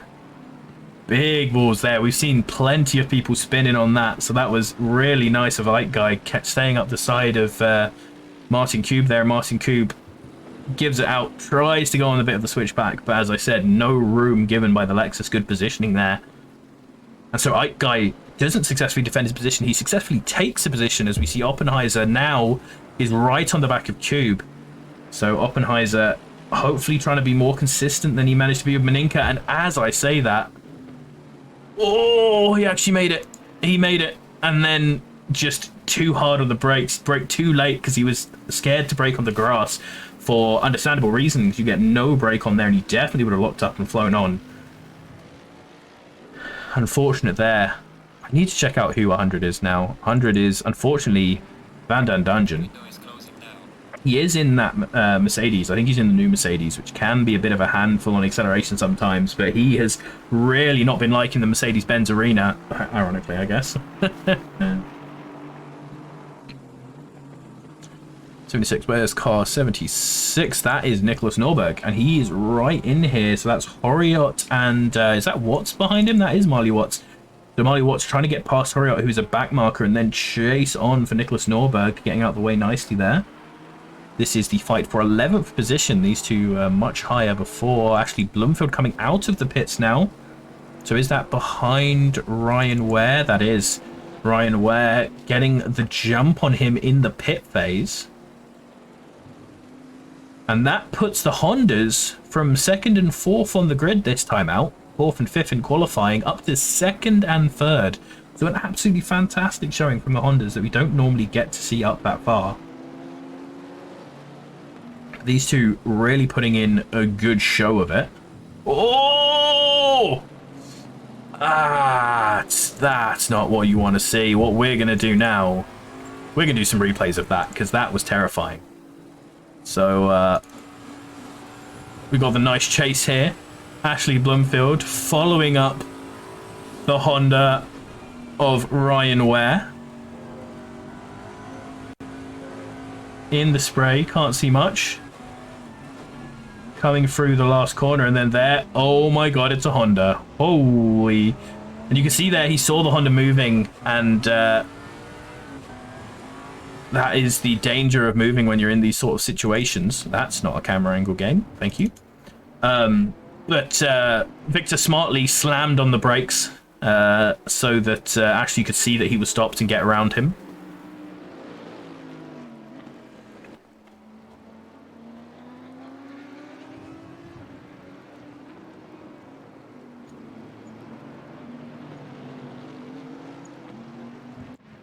Paul Joseph now getting overtaken by a few guys. Looks like they are... Actually, that's Van Dungeon Gate just ahead of him, and he's into the side of Winters. He's into the side of Winters and sends him around. That is a big misstep there from Paul Joseph. Down in 34th. Where was Winters? Winters was in 6th position as well. Just behind Victor Janber and ahead of Nicholas Norberg. That is Horiot there. And we just see a Ferrari out on the air. Actually, no, it wasn't a Ferrari. That was Iverson. Iverson spinning out, so that's a impactful one. Went there just ahead of Horiot. I'm trying to see if he's fallen behind anyone. He has lost a couple of positions there. Norberg Bandera ahead of him. Horiot is actually 4 position behind him as well there. So this is a battle for position. As we see, it looks like Joseph going wide there. And that looks like it might be the Ferrari of Watts behind there as well. So this is a three-way battle for position up in the top 10 that has just come out of nowhere onto us in the last couple minutes of the race.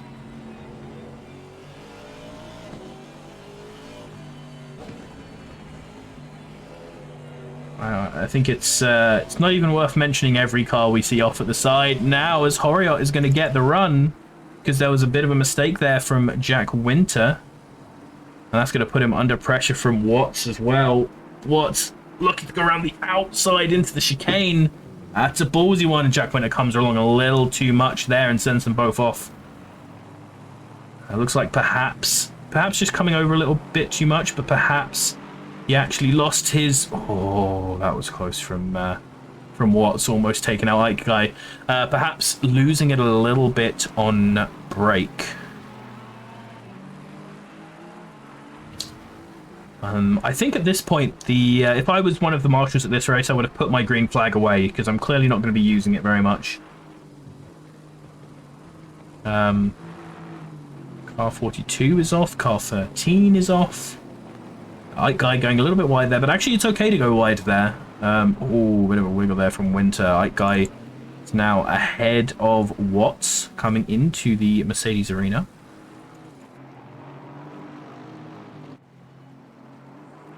See if he goes wide here as well. Ike Guy has been pretty brave on the accelerator in some of these situations and has been making it work.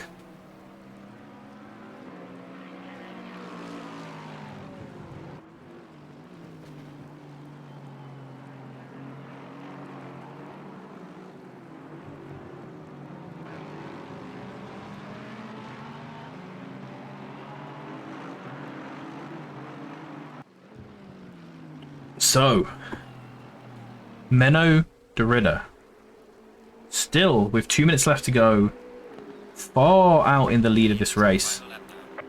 Starting the final lap, 16 seconds ahead of Ryan Ware. Ryan Ware leading it for the Hondas, doing an incredible job. And Steve Hughes there, passing one of the back marker Hondas. He has made a nice recovery drive because he got really wrecked earlier on in this race. Was back in the pack after making a silly mistake.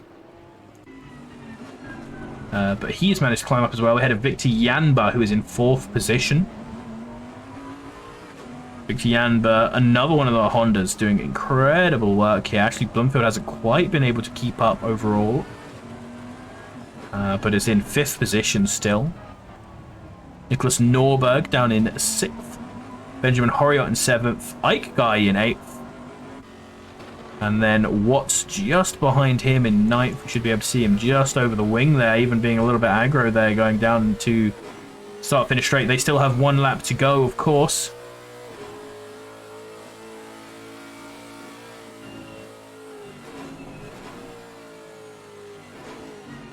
Very nice braking there from the 2 of them. And it looks like the Ferrari trying to make a dive in there, but just not happening. He's absolutely at the heels of the right guy throughout this whole lap. Right guy just needs to hold it together so that he can take this 8th position.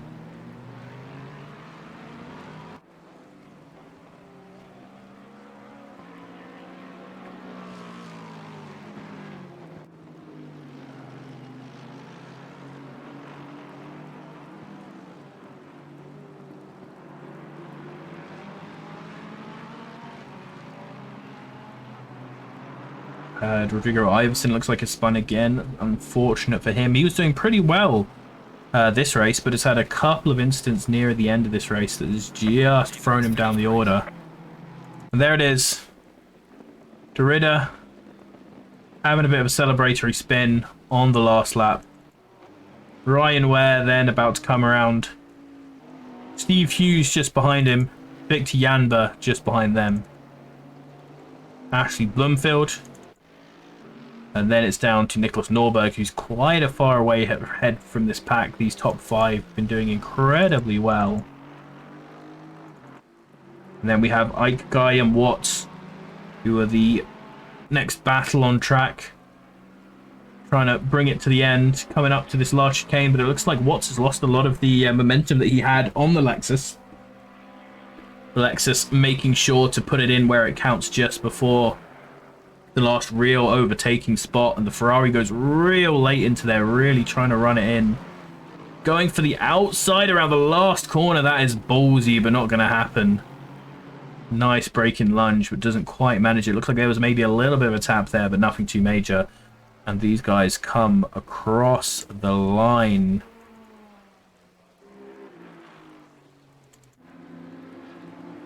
Have some more people. Here's Cube just ahead of Bentley of Glover. Glover diving for it on the last corner. And he's going to make it.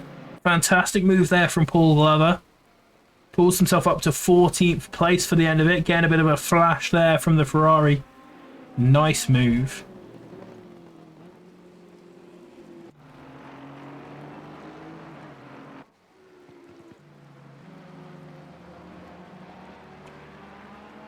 So there we go. There we go. And this time no penalties in the top 10, so we can start getting our votes in for driver of the day immediately. Menno Derrida is your first position driver. He is the man who has the honours of winning our second race today. Ryan Ware just behind him. Looks like people are actually leaving the server already, so we'll wait a little bit before doing this.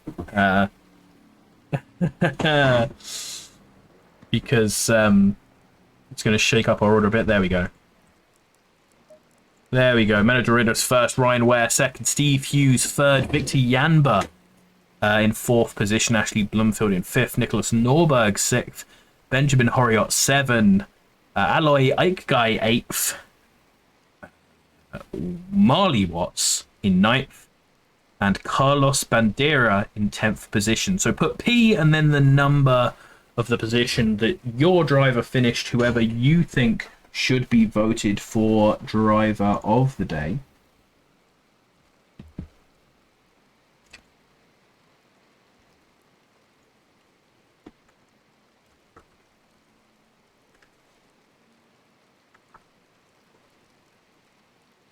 Getting a bit of typing on. I hope you all like the sound of a good mechanical keyboard.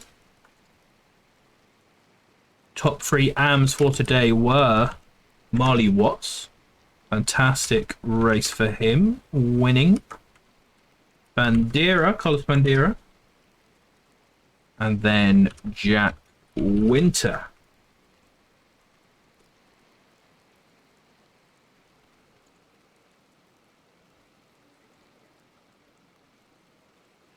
So who's the votes coming in for? The votes so far strongly going in for Derrida. Strongly going in for Menno Derrida. that's who we're going to have as our driver of the day for our second race. Huge congratulations to obviously Menno Dorita, Ryan Ware, Steve Hughes for our pro split crowns. Then Marley Watts, Carlos Bandera, and Jack Winter for the amateur split podium of race 2. It was an absolutely fantastic race. I super enjoyed it. I hope you enjoyed it too. That was really good fun. Really, really good fun. That's the wrong button. That's the right button. Really, really good fun. And yeah, love it. Loved the weather. Loved seeing all the incidents, and it was it's got some decent racing in there as well, not just to go down the incidents. Hopefully, we'll have a dry race next time. Switch it up a bit. Keep our drivers on their toes. As always, we have been the ACCSSimSeries. Remember to look at the new daily races that have been set up on SGP, the community spotlight system. Tomorrow will be the race department Audi TT, which is a very fun car, so definitely hop in there if you have a Assetto Corsa. Skip Barber Daily, run by our own Leonard Schungel after that, and then the Wednesday ACCSSAC events. All of these events that are listed here will be on the simracing.gp official channel on SimRacing.gp, so hop over there if you want to compete in any of these. We will be running on Wednesday the GT3s at Silverstone. Next Wednesday we'll run GT4s at Brands Hatch, and the Wednesday after we'll be running Ginetta GT4s in Assetto Corsa, not Competizione, on Watkins Glen. And these are all going to be on the SimRacing GP official channel, so that we can show off the different communities to people who might not be in them. Silverstone 6 hours. Remember, if you have a team that you can compete with, hop in there, get signed up and get qualifying. The qualifying server is up now. And yeah,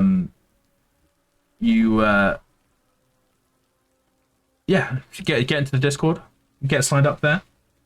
It's going to be good fun.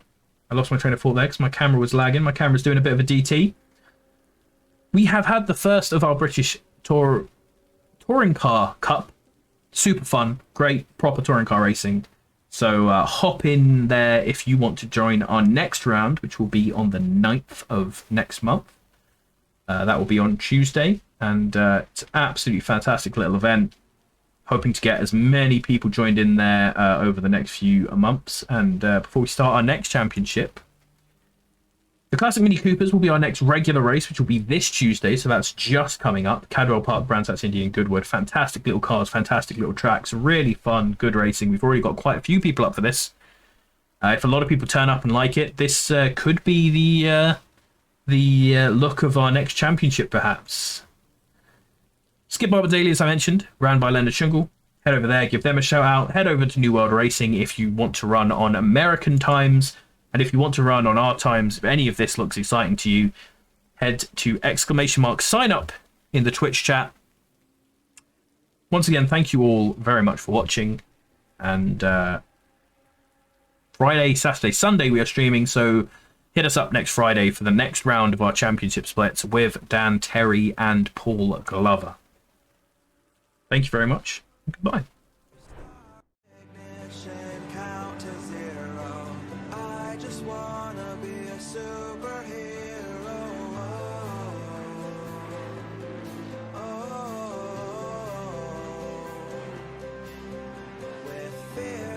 Thoughts, emotions swirl. I want